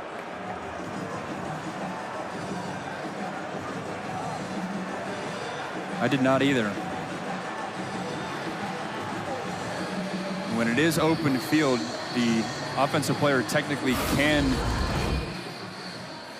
be a targeting recipient as well. It's definitely not him here. I don't see anything there. He's going to the ground. You got 3 BC Eagles corralling him. It would have been on, if it was on anybody, it would have been on, I think, Carter Davis. 7. If you see him come in, see if we can see that again. Keep an eye on 7. He's the one that's kind of in the middle of the three defenders crashing in. See him right here, 7. Does he lower his head and lead with it? Ooh, that's what they're yep. looking at right there. Yep. They're looking at 7, whether he leads with the crown of his head and whether the offensive player lowers his head or not. If you're leading with the crown of your helmet, now all of a sudden all bets are off. Crown of the helmet, head or neck area. And is there a lunge towards the head or neck area? The ruling on the field is upheld, no targeting. Yeah, I don't think he got direct contact, so they're gonna let it slide. I like the speedy review, though. That was quick. I Pause concur. the game, get in and out. I concur. There's some good momentum in this game right now. Late third quarter. It's been cool last night seeing the Florida State, Virginia, where you get the inside look on the refs and how they're communicating, a little peek behind the curtain. No doubt about it. And a great addition to football. I feel like that's only going to be part of more and more games across both college and NFL. Fresh set of downs for the Bears. Going to the end zone for King. Got him inside the 15. King had his man beat. 21 yards on the pitch and catch. Jordan King's a name we haven't really said, but you got DeJesus running a slant below him, and great job just high pointing the ball. It's been a theme today. JKS has an excellent knack for the touch on the football, layering it there and allowing his players to make a play. Third completion of at least 20 yards. Raphael inside the 10.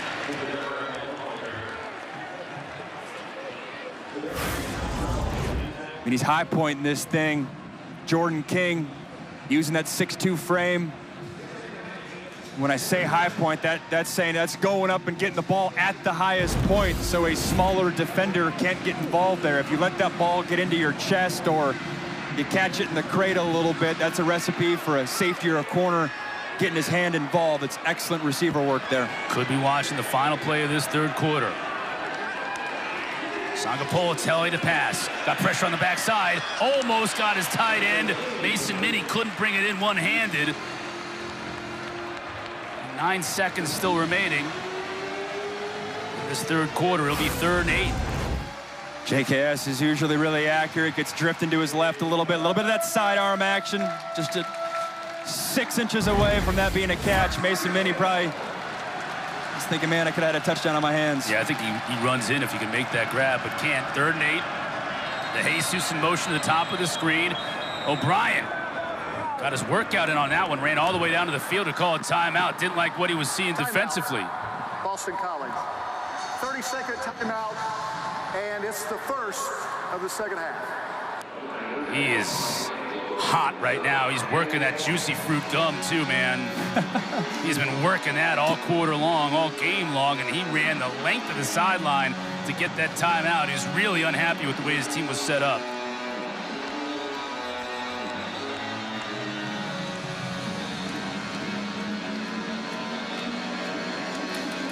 Of course, part of his career, one of the stops he made was working under Bill Belichick with the Patriots. Had all kinds of success as a quarterbacks coach, offensive coordinator. It was part of the staff that drafted Julian Edelman, and this past week he went to Edelman's Patriot Hall of Fame honor ceremony. Julian Edelman and Bill Parcells, 2 football greats. 3rd and 8. Could be a free play. No, they blow it dead.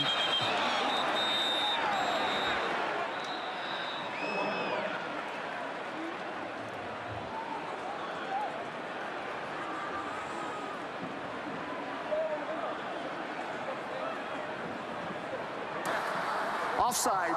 Defense number 15. Unabated to the quarterback. 5-yard penalty. 3rd down. Game clock operator. Let's put 9 seconds back up on the game clock. Thank you. That's a great coaching job by Cal. You come out of a timeout, use a hard count, which means you're going on 2, knowing that it's 3rd down, knowing that BC is going to want to rush the passer. Coming out of timeout, you say, guys, don't move. Let's see if we can draw them off sides, because now it's 3rd and 3 versus 3rd and 8.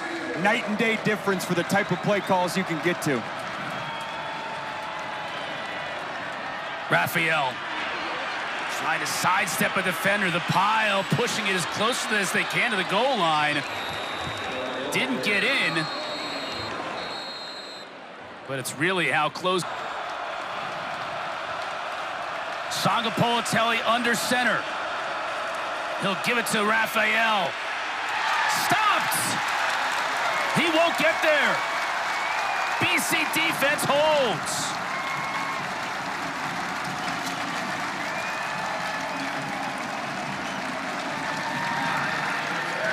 The BC defense bowing up in a big way. Cal had a short field, drove all the way down on 4th and short. Defensive line-wise and secondary getting involved there. Isaiah Ferris, the corner, was the first point of contact. And then it was gang tackling by the entire BC defense. Chris, I mean, hindsight's always 20/20. I was a little bit surprised. 14:54, back up on the game clock. I'm sure they thought about kicking it, because right there, Cal had all the momentum. You got your defense playing well. I guess at this point, Justin Wilcox is going to say, even if we don't get it, let's trust our defense and try to pin him deep again. Because now Lonergan has taken the shotgun snap in his own end zone. That's where he hands it off to Turbo. Stays on his feet. Yep. Flag down behind the play. Turbo got it all the way out to the 17, but let's check that marker. Luke Forelli made the tackle. Offensive holding, number 65. The penalty is half the distance to the goal line. First out. Yeah, you did not want that to occur in the end zone. Otherwise, that would have been a safety, but it was outside. Still half the distance, and it negates a great run on first down. Yeah, that run was not supposed to leak out to the left side, so unfortunately Logan Taylor, playing that left tackle spot, was blocking the leverage of the defender one way, and then his running back unexpectedly cut back the other, and he got caught red-handed with the holding. BC coming into this game, only 14 penalties through their first 3 games. They got 10 today. And now they're in a jam. Again to Turbo. Just trying to get him out of trouble here. Gets it to the 6. Kiana Ina on the tackle, and a little post whistle, pushing and shoving. No harm done. Little acting job from Logan Taylor. I can respect it, trying to get a 15-yarder for your squad. Except I don't think a little corner is pushing him down like that. See at the end of this run right here, little pushing and shoving. Just outside the frame there. Yep, and you can see Logan Taylor fall into the frame. Good no call. Lonergan's going to throw from his own end zone. Dangerously intercepted. It's Massis with his 4th on the year, and he gets it all the way down to the 2. Zeke Massis leads the country in interceptions. That's his 4th. And he puts the Golden Bears in a golden spot. What a play by Massis, and it's right around the same area of the field that JKS's interception happened, where BC got him. This time it's Cal jumping on a dig route, a little bit late across the middle. Zeke Massis right in his hip pocket, undercuts it, switches the ball to the other end, and seeing why they love him. You said it, Chris. His 4th interception on the season, 6'1", 185, a transfer that's made a big impact for this defense. The give to Raphael. Probing. Doesn't get in at first. Now he does. Touchdown, Cal.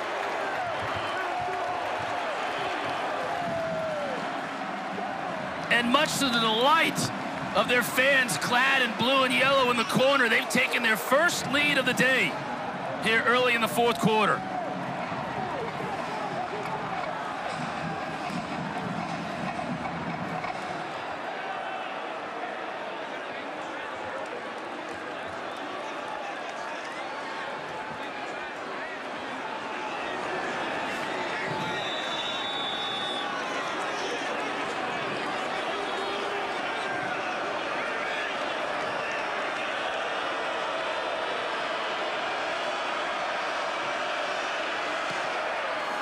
Meyer converts.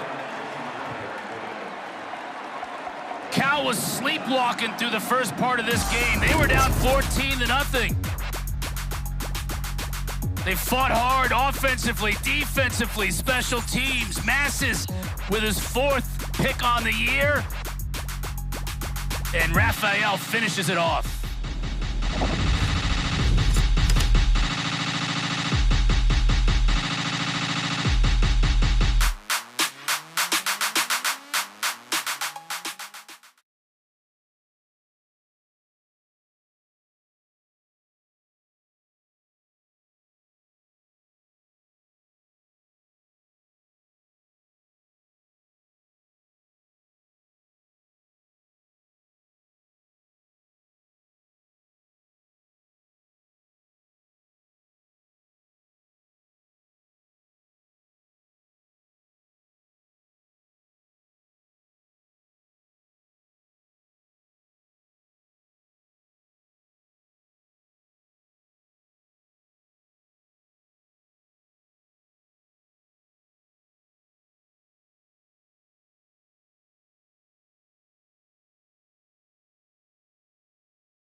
Cal taking their first lead of the game, 21-17.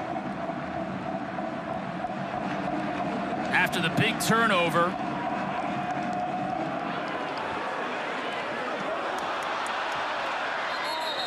And that ball picked up at the 29. That's where BC will take over.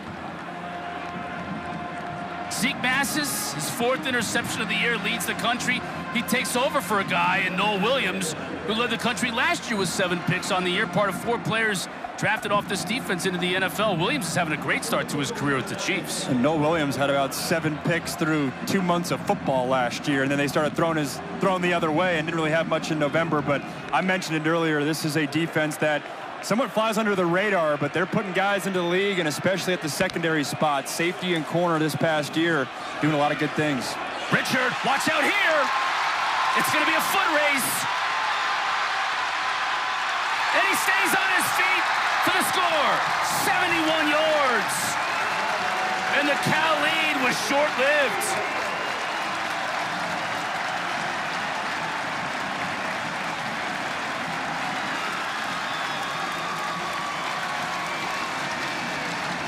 BC's longest run coming into this game was just 14 yards. That's going to for sure be the longest run after this. Bill O'Brien was talking explosive plays. He was alluding to it being a pass game thing. Well, when all you have to do is hand the rock off and get explosive plays that way, it's going to make the whole offense happy.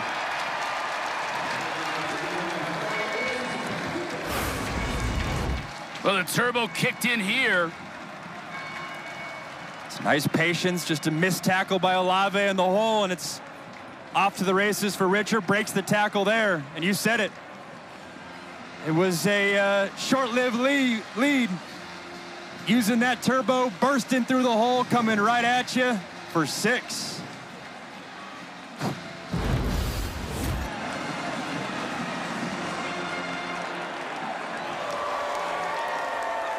struggled mightily in their first 3 games of the year, getting the running game going. Offensive coordinator Will Lawing told us earlier in the week that was top of mind to flip that script. They certainly have today, coming in just over 73 yards over their first 3 games per game. And it's just got to be part of their identity, too. BC's always going to have big physical offensive linemen, big physical backs. Not necessarily going to be a team that's going to be a space team. Got to get the run game going. DeJesus, can he answer? Forced out of bounds at the 22.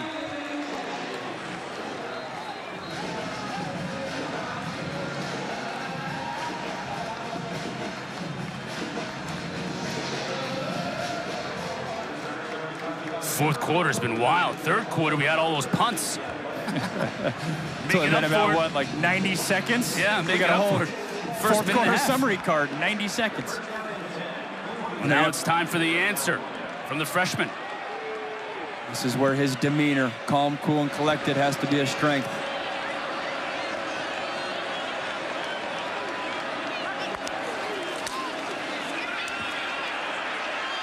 Batted up in the air, incomplete.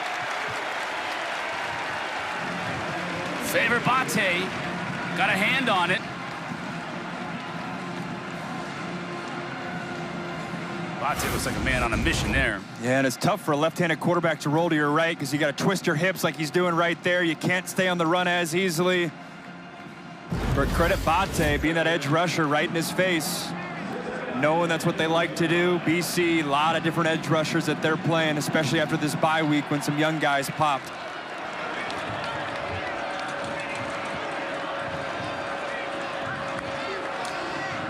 Flag down.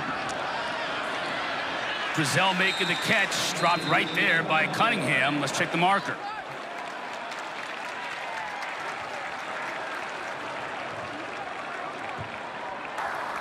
Illegal formation by the offense. 5 players in the backfield. 5-yard penalty, second down. Legal formation, not enough men on the line of scrimmage. The tight end off. I wonder if Grizel, that we saw right there, was not on the ball. Cal's had a few of those just self-inflicted wounds.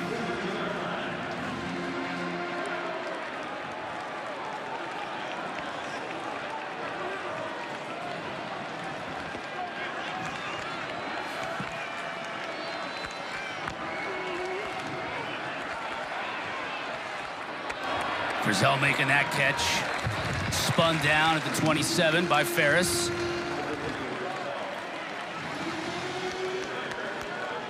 Cal taking advantage of soft coverage.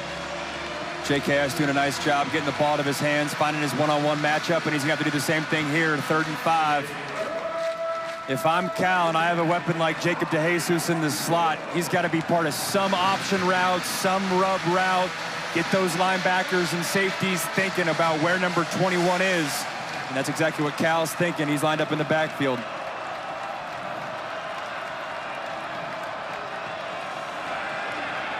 Trying to get it to him. Contact, and the flag comes out.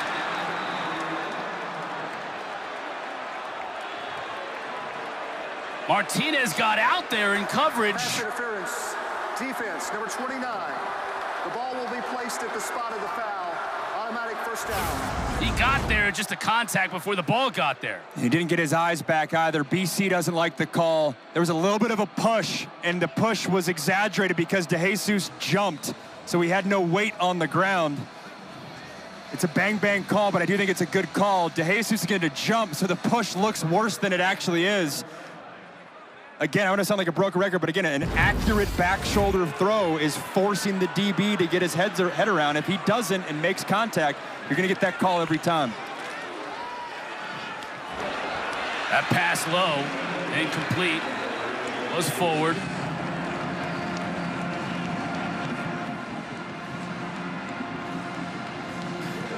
JKS makes the hard throws look easy, and then right there at an easy one at his feet. He'll want that one back. He's gotten bailed out a couple of times by his receivers in this game. Low throws, and they've gone down to get him. He pat himself on the chest there as DeJesus comes by. Saying my bad. 2nd down and 10.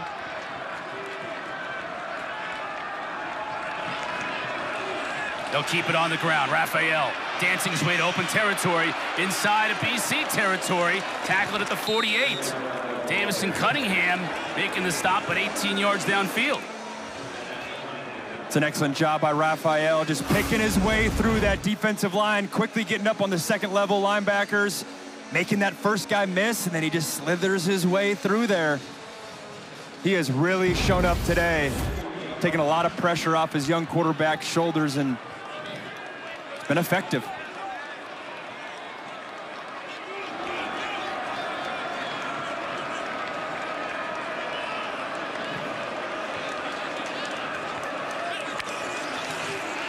BC brings pressure up the middle. Picked up.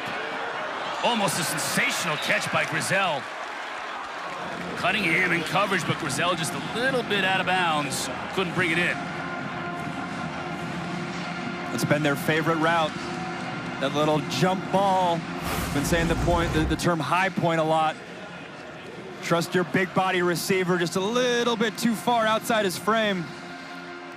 Those corners now are very much playing that vertical route, trying to squeeze the receiver against the sideline. I wonder if they counter that with some sort of in-breaking route off of that. Pressure off the edge, great catch.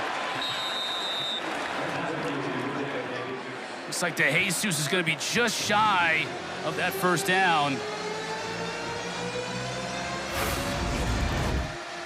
Good job by JKS getting the ball out of his hands quickly. Jacob DeJesus breaking across the defender's face, picking up some yards. Have to think here, if they went for it on 4th and 1 at the goal line, probably going for it again here if they don't get it.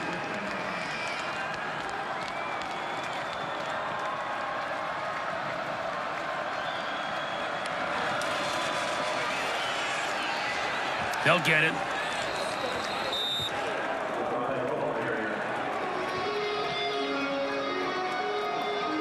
Cal's done a nice job all game. When Boston College gets points, they're responding with effective drives, staying on the field, stabilizing the momentum against them a little bit. It's a good push right there. Again, LJ Johnson's he's that bigger back, short yardage scenarios.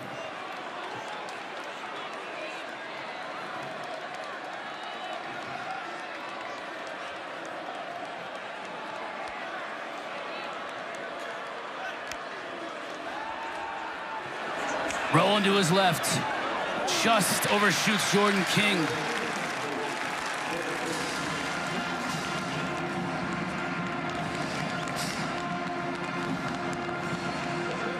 He's going to want that one back. That was a poor throw right here. They motioned Jordan King back and forth to show that it was man coverage.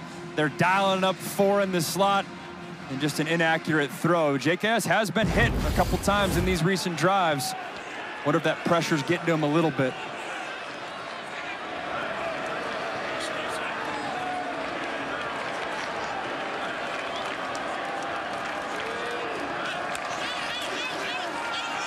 Raphael, big hole, still on his feet inside the 30.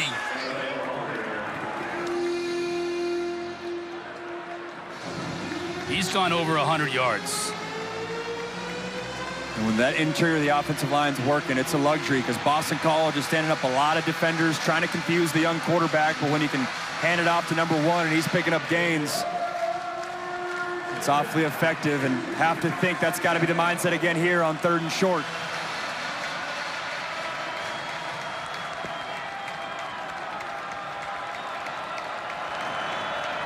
Boston College only 2 defenders with their hand in the dirt. Pressure. Sangapolatele will keep it, pick up what he can.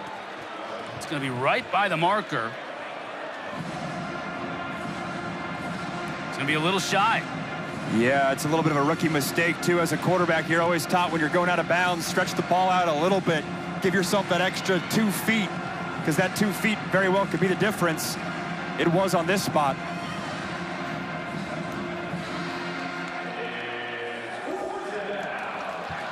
Justin Wilcox wants a remeasurement, but right now it's 4th down. I thought JKS could have got that. Sangapolatelli's trying to get it himself. He didn't get much. He didn't need much. Let's see where they mark it. The linesman's coming in. He didn't need much at all. The linesman on the top of the field looked like a better spot than the bottom. Boston College is celebrating because they stuffed him, but he really only needed like a foot. If that.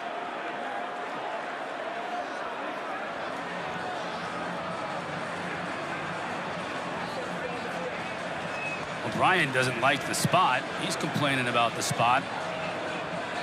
Now for what used to be a regular occurrence and almost never happens anymore, they're bringing the chains out.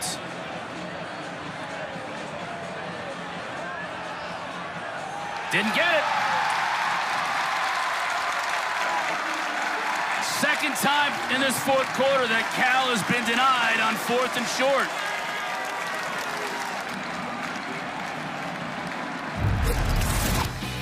Defenses have been bowing their backs all second half long. The Eagles continue that trend.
Time for today's Experts at Work, brought to you by Principal.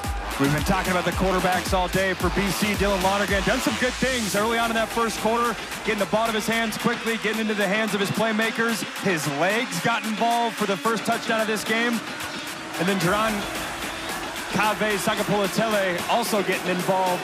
The high point throws, getting his playmakers the rock, and then the touchdown pass here to Jacob DeJesus, the speedy slot. This was really the one mistake that Lonergan made. JKS had an interception too.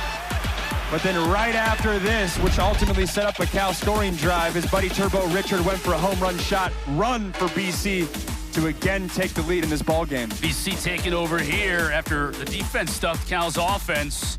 Lonergan just 3 of 6 for 29 yards in that pick you saw in the second half.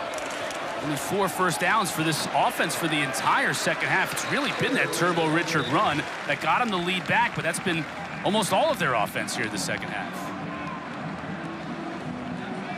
Really feels like it's going to come down to big plays and turnovers, which is the case at every level of football, but that's been the story of this game. Back and forth, both offenses doing some good things, both defenses doing some good things, but who can pop that big play and ultimately prevent the catastrophic turnover?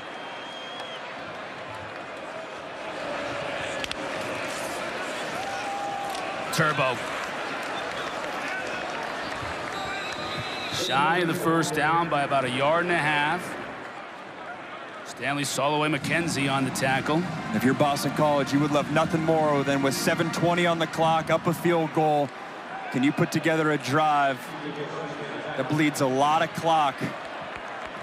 Obviously, you want points as well, but not preventing the 3 and out is critical here. Up to 168, up at 170 yards rushing on the day. They need another 1.5 yards here to keep this drive going. Turbo. He'll pick it up.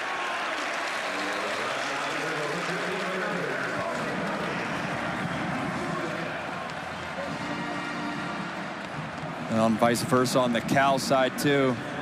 They've challenged their defense. He wants to show up. Man, what a day for Turbo Richard. They challenged him during the bye week. They challenged all the running backs and the offensive lines to show up. And man, he has today 183 total yards. They're feeding him the rock. I commend them staying with him too. Bill O'Brien, we mentioned it in the first quarter, he had 2 costly fumbles, one at Michigan State, one at Stanford. They're sticking with their bell cow. Lonergan to throw. This time McDonald out of the backfield. Picks up about 4.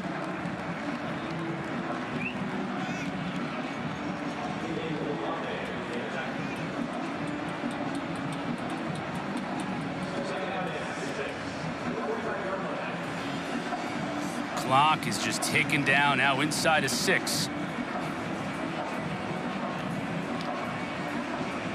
Your Cal and your defense got to come up with the big play. Whether it's a pressure, force a bad decision by Lonergan, trying to strip the ball out, cause a fumble. McDonald cuts it back inside, falls forward. It's a big 3rd down and 3 coming up. Josiah Wagner on the tackle. This is where this Cal defensive line has to show up big. They've been challenged as well. We mentioned Boston College's offensive line being challenged. But can Cal find a way to fit their gaps, stuff the run, and if it is a pass, get some pass rush?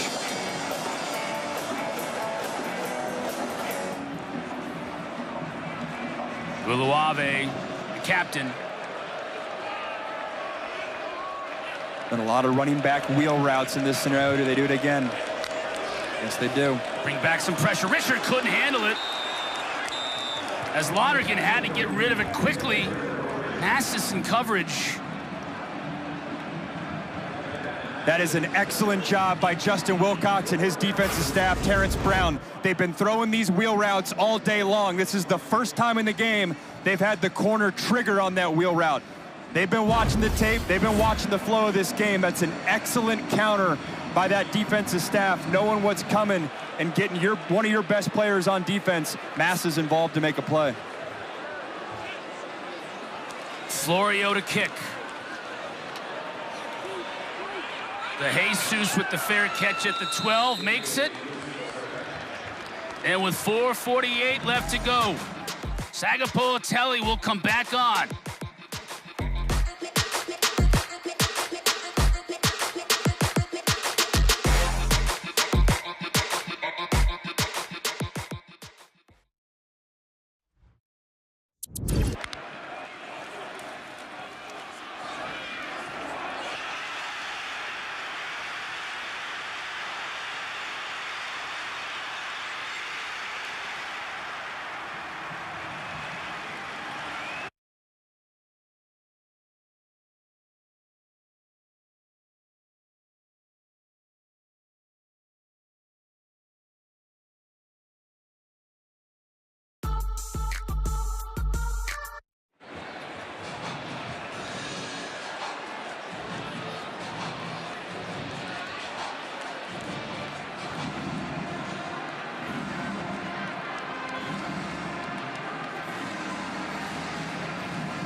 Max Brown, Chris Cotter, Kendra Douglas with you. 4:48 left to go on this one. Another moment, Max, for the freshman to stamp his authority on this game, on this league, and on this Cal offense. You said it. What an opportunity to welcome himself to ACC football for the true freshman, Jaren Kaive Sangapolatele.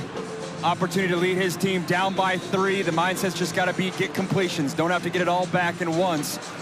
But we all know that's part of his skill set, is pushing the ball down the field, finding his one-on-one matchups on the outside.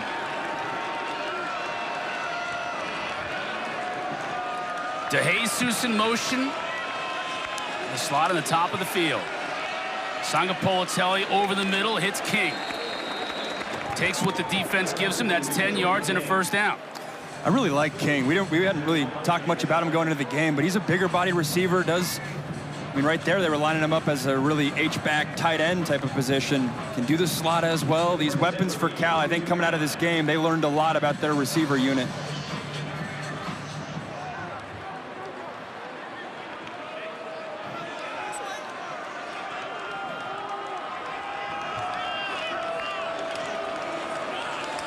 Give it to Raphael. Picks up a couple of tough yards. Max, you got to think also, this is a time that, you know, the reason why you brought in Brian Harsin to be your offensive coordinator has to come into play here as well. You got the freshman quarterback, but you got somebody in Harsin that you really feel like can make the right calls down the field. We've seen that today. He's made some strategic moves. Now late in the game, you know the tendencies of the defense. Any of those plays where maybe you were setting up double moves or anything like that, this is where you empty the clip. Sangapolatele to throw. Gets it to King again, met immediately by the defender. TJ Green, true freshman quarterback, true freshman nickelback, making the tackle. Third down here, have to think. You got 3 timeouts, so maybe you punt it and trust your defense here, but to me, DeJesus has to be part of your scheme. Top of your screen. He's by himself this time with only a tight end. And of course, they motion him to the other side. Get that defense thinking.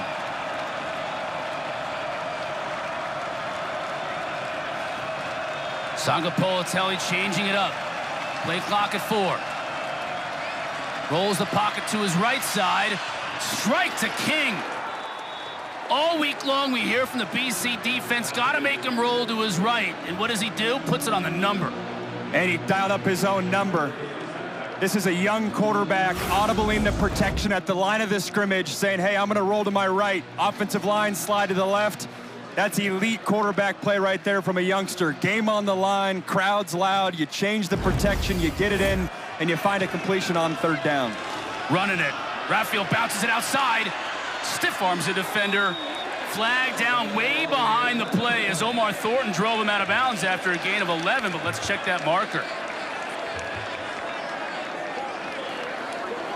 Holding, offense number 56. First down. That's a tough one.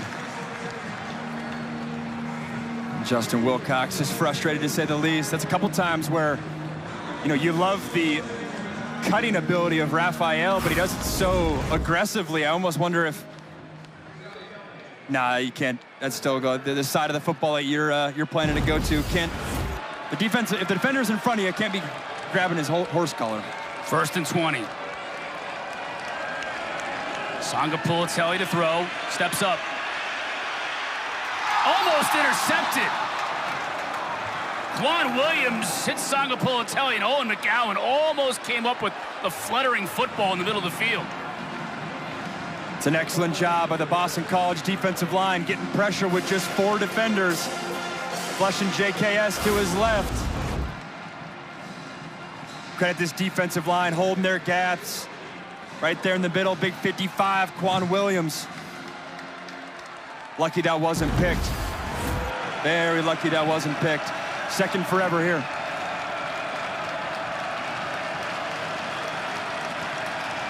King in motion.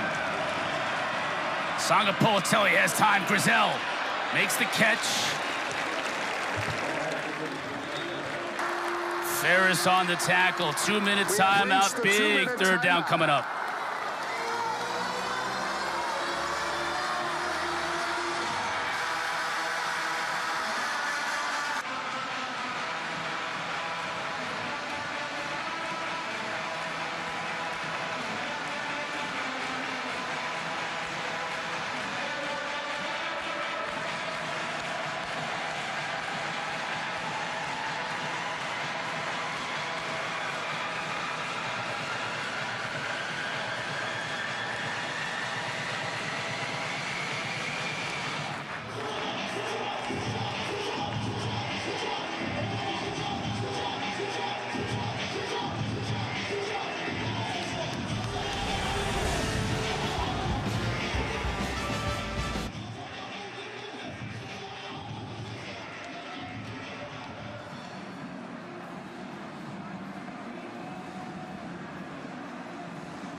Coming up tonight, 7:30 Eastern. Got a battle by the Bay on the ACC Network. Stanford hosting San Jose State in Palo Alto.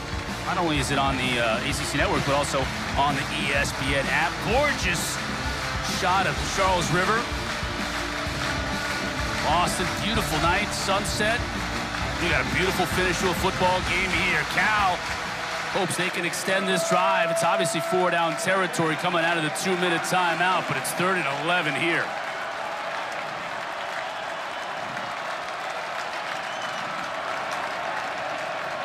BC showing a little pressure, and they're coming with it.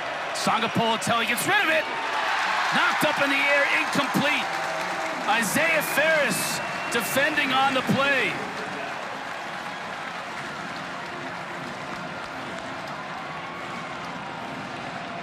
They put Ferris on an island, one-on-one. Grizel's had the better side of that matchup, feels like most of today. But that's an excellent job by Isaiah Ferris. We haven't said it once today, but both starting corners for BC out. So guys like Ferris and Max Tucker on the other side have been challenged all day. 4th down. Sangapolatelli, the freshman. The jump ball for Grizel. Incomplete, but a flag comes down. This time Ferris is going to get called for the PI.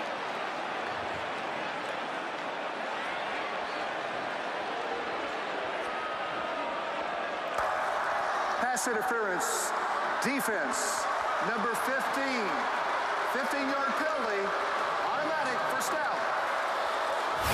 Riley Johnson saying 15, but it was Ferris. Those are just tough matchups. You're putting your corner one-on-one with a big body receiver. Let's see. It was number 16. There you go. The fact that Grizel almost came up with that ball. So to me, there's nothing at the end. I think it's before. I think it's right when he flips his hips. I don't think it's at the end there. But obviously a bang-bang call. New life for the Golden Bears. Sangapolatelli rolling. Couldn't find King. Ashton Cunningham, who's done yeoman's work at a corner spot, defending on the play. And this BC defensive line doing a really good job creating havoc for not really pressuring, at least not on that play. 4 guys getting pressure. Right here, if I'm Cal, I'd look to Jesus's way. Defense play, maybe playing a little bit softer, trying to prevent the big play. That's de Jesus's specialty, finding that soft spot in the zone, 5 to 10 yards down the field. He's at the top of your screen. Drizel on the bottom. Sangapolatelli. He can run if he wants. Throws downfield. Has his tight end in mini. Inside the 10. He'll score.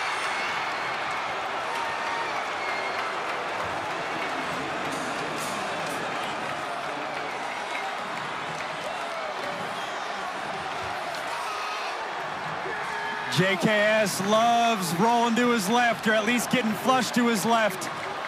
That is an excellent job by a young player, keeping his eyes downfield, finding his tight end. And Mason Minnie, the transfer from Idaho, getting in the end zone to put the Bears up.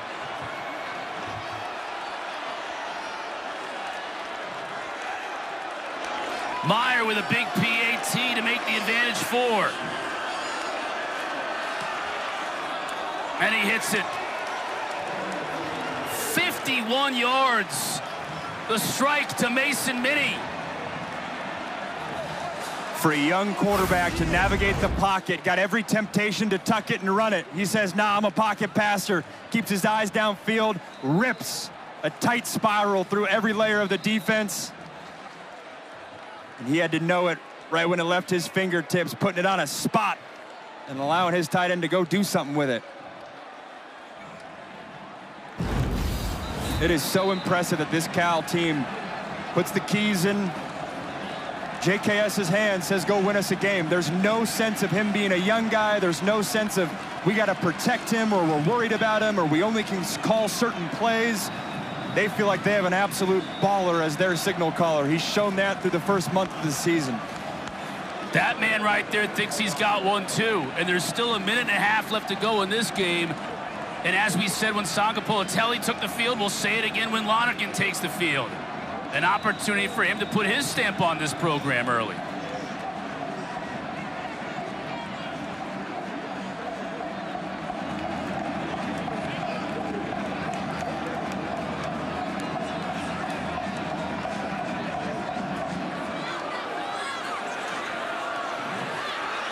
Short man takes the kick. Just to make sure he hangs on to it, took a lick, but does hang on to it at the 26. These 2 quarterbacks have put on a show for us tonight. It's Lonergan's turn here in the second half. He's just 4 for 8 for 33 yards hitting that pick. He can flip that script around here in the next minute and a half. And it definitely feels like, I know the stats right there don't necessarily look as pretty, but it feels like Lonergan's played really well today. Hasn't had the long touchdown, but has operated the offense well, and he's got an opportunity right here. Minute 30, 2 timeouts. A lot of the same mindset that JKS had applies to him here. Just get the first completion, take what the defense gives you. Turbo Richards had the huge game in the backfield. Lonergan, Bond. Lonergan's gonna throw it to his man. 11 in red, being checked by Zeke Massis. And he comes down with it. And we haven't called Lewis Bond's name a lot in this second half. That was an absolute dart right there. That was an excellent throw by Lonergan. I thought he had someone open underneath, could have got him. Forced issue to his playmaker. Flag down. We had movement for Boston College. That's Bond's first target in the second half. You're right about that. Hadn't mentioned him at all.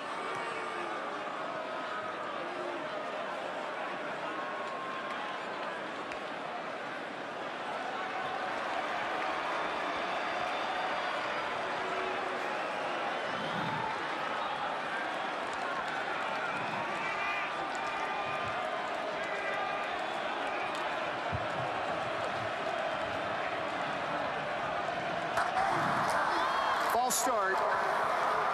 Offense number 2. That's a 5-yard penalty. First down. That also qualifies for a 10-second runoff. Boston College has elected to use their second charge timeout to avoid the 10-second runoff.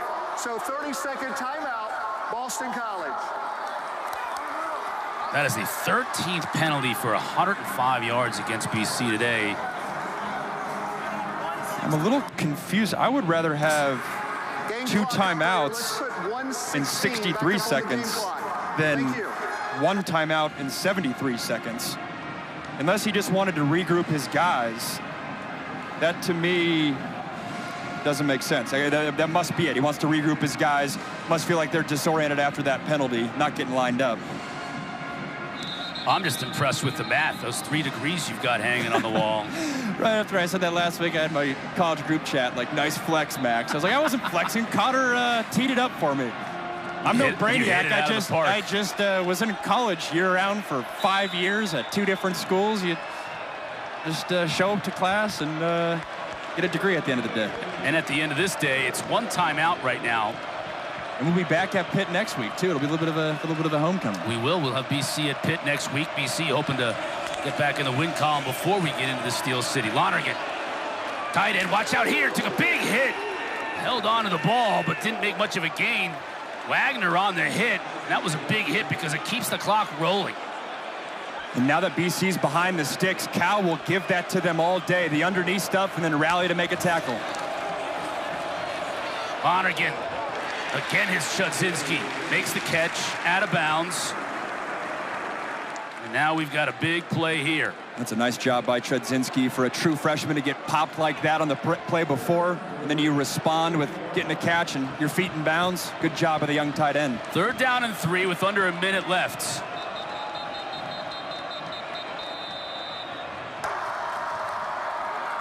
The previous play of a completed catch is under further review. They're going to make sure that Kalen Chudzinski wasn't bobbling it when he went out of bounds. I was hyping up the youngster, and then at first glance, that looks like that left toe is on the white. Maybe the toe, yes. He didn't bobble it, but that toe right there, that's got some white. Those size 15 or 16 cleats not working to his advantage. Yeah, that looks, you can clearly see the color of his toe on that white line. If it's reversed, it's going to be a huge call in this game because you go from 3rd and 3 to 3rd and, is it 13? You're always taught as a receiver or a tight end when you're by the sideline to kill your feet, as they call it. Don't extend them out, have them die. You'll fall down as a result, but it'll make sure your feet are behind you and in bounds. Our referee today, Riley Johnson, who has been busy.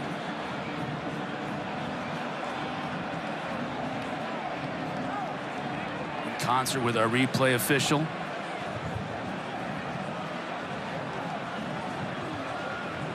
Ruling on the field was a completed pass. Looked like to us, as we saw the replay, that Chudzinski's left foot hit the chalk. There was the bang-bang play on whatever this call ends up being, and the bang-bang spot for JKS by the 1st down early on in this 4th quarter. Literally coming down to a matter of inches in this game. After further review, the ruling on the field is upheld. Wow, okay. That to me is a shocker. It's a break. That to me is a shocker. And it's a good break for Boston College. Now can they take advantage of it? I guess it's a call on the field was in bounds, not enough to overturn it. To me, there was enough to overturn it. I'd be very frustrated if I was Justin Wilcox. No time to dwell on it. 4-down territory for BC. Lonergan's 3 for 3 on this drive. They'll bring Turbo back into the backfield, and now a flag.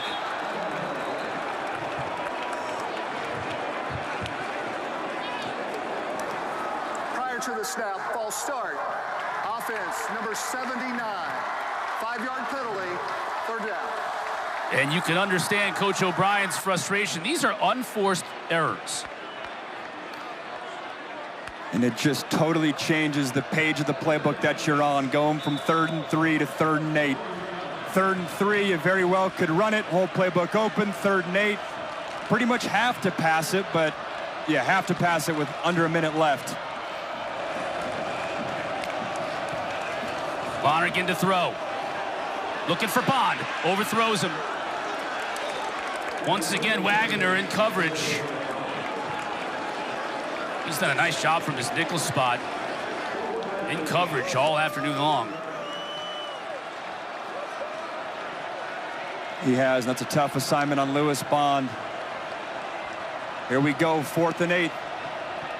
That 3rd and 8 call was probably your favorite call if you're Will Line in terms of trying to dial up Lewis Bond. What's your counter off of that? You have another play that you can try to get 11 some freedom. They're going to line up Lewis Bond and Reed Harris right next to each other on the bottom of the screen.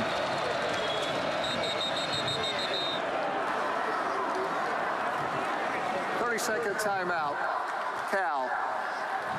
First of the half. Justin Wilcox wants to talk things over with his defense. Terrence Brown, co-DC defensive backs coach. Fixa Odo, also co-DC, the linebackers coach on this team.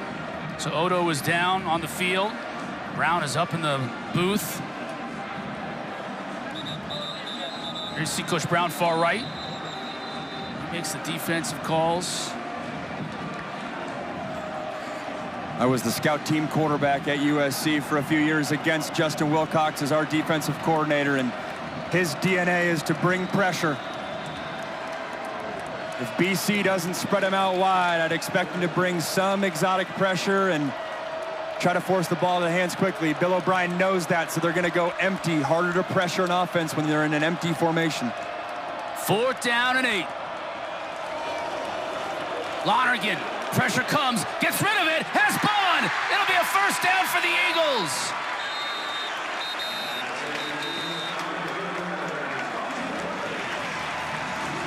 That is an excellent job by Dylan Lonergan. Game on the line, you hang in the pocket, you find your playmaker, get the ball out of your hands with an accurate throw. That's great quarterback play and excellent receiver play as well. Lonergan steps up. Yep. Flag down. Tried to get it to Reed Harris. Massis was in coverage.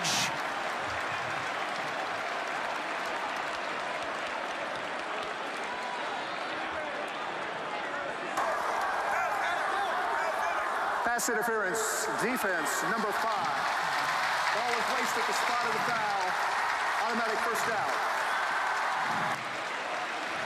I felt like Harris came out of his break and the ball was already on him and probably wouldn't have been able to make that catch anyways. And he was holding him the whole way. Massis, who's played well. This has been a theme the past 2 drives. Boston College's big-bodied receiver. He's getting grabbed. Tall assignment for a corner. Said the same thing on the other side with Tron Grizel for Cal. Lonergan on 1st down. Has his man caught inside the 10. Harris again. It'll be 1st and goal with 23 seconds left. And BC has a timeout on the board. They'll spot it at the 5. What a throw and what a catch. Again, Lonergan holding into the pocket. 2 Cal defenders right there. Puts it where only his guy can catch it. Reed Harris circling back around and making the play. Coach O'Brien is livid at the 5.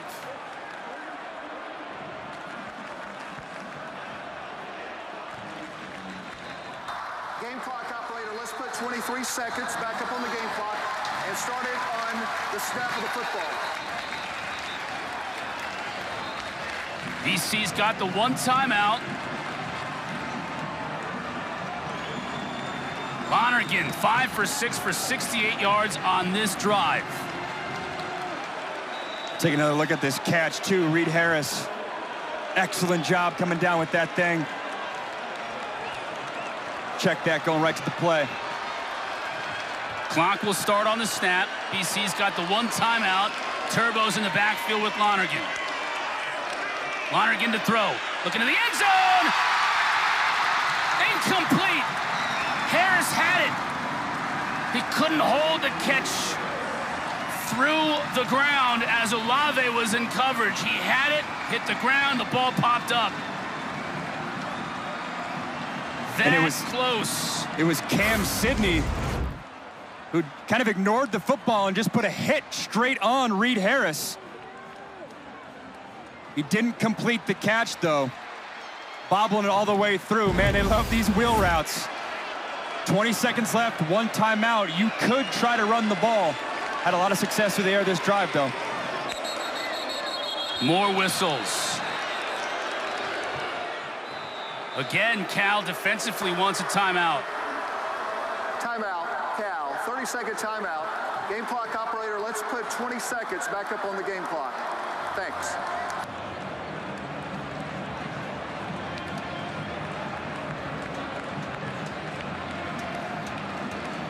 So if you're in Lonergan, there's no rush. You got 1 timeout. You obviously don't want to take a stack. That would be the worst case scenario. But you don't have to rush in terms of getting the ball out of your hands quickly. You're just playing normal football here. BC started this drive on their own 25 with 1:26 remaining. They've used 1 timeout on the drive. They still have 1 in the bank. Kendra's interview with Coach O'Brien was so much about the chunk plays down the field. Those have showed up in this last drive. You got Bond and Harris together on the top of your screen. Bond in motion. Lonergan looking his way. Over the middle. Intercepted! Picked off by Luke Farrelly.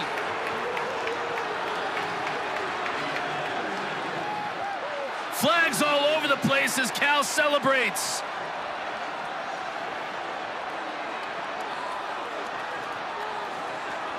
They've been talking about the consistent improvement of this young man all off season. Cade Olave gets a lot of the headlines.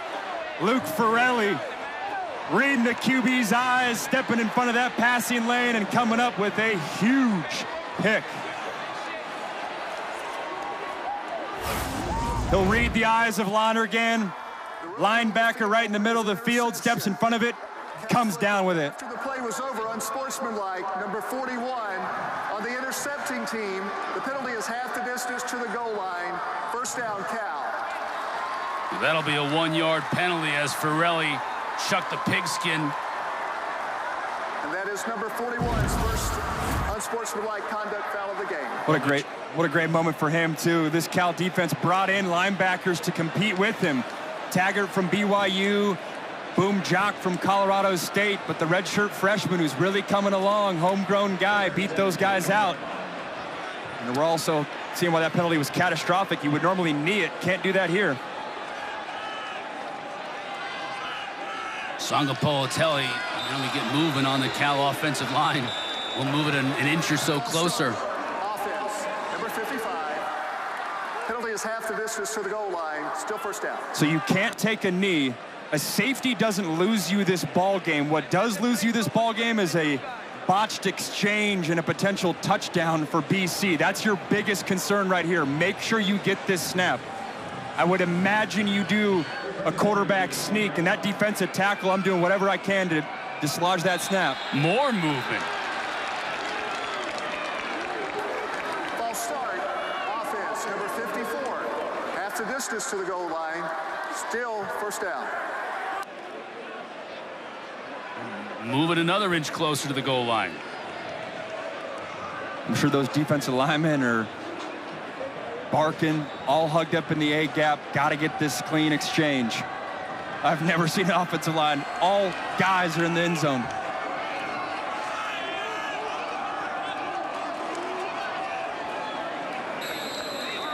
Sangapolitelli pushes the pile just enough, about a foot. And BC will use their last timeout. Third and final timeout of the half. Game clock operator, let's put 12 seconds back up on the game clock. Thank you. I would imagine a lot of head coaches around the country are clipping this play about understanding football to not have that 15-yard penalty, as you're seeing JKS hobble a little bit here. You don't want that.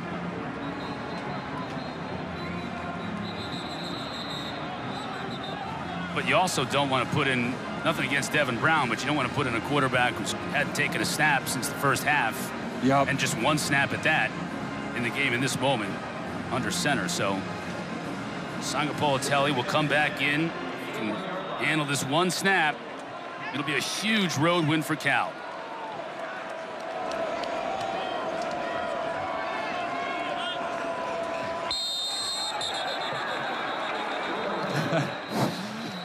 Welcome to college football. They're still kids. Headbutt from the defensive tackle. Until Cal's pointing the other way. Boston College, I'm sure, is trying to simulate the cadence to create havoc. That is illegal. It's a penalty on the defense if you do so. Offside, defense, number 88 with contact, 5-yard penalty, first down. Sedarius McConnell on the zero technique, headbutting the center. He'll move it 5 yards, and now Sangapolitelli can take a knee.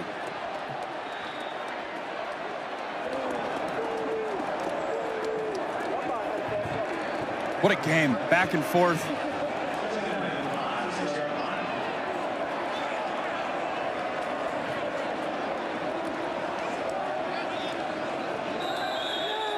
And that'll do it.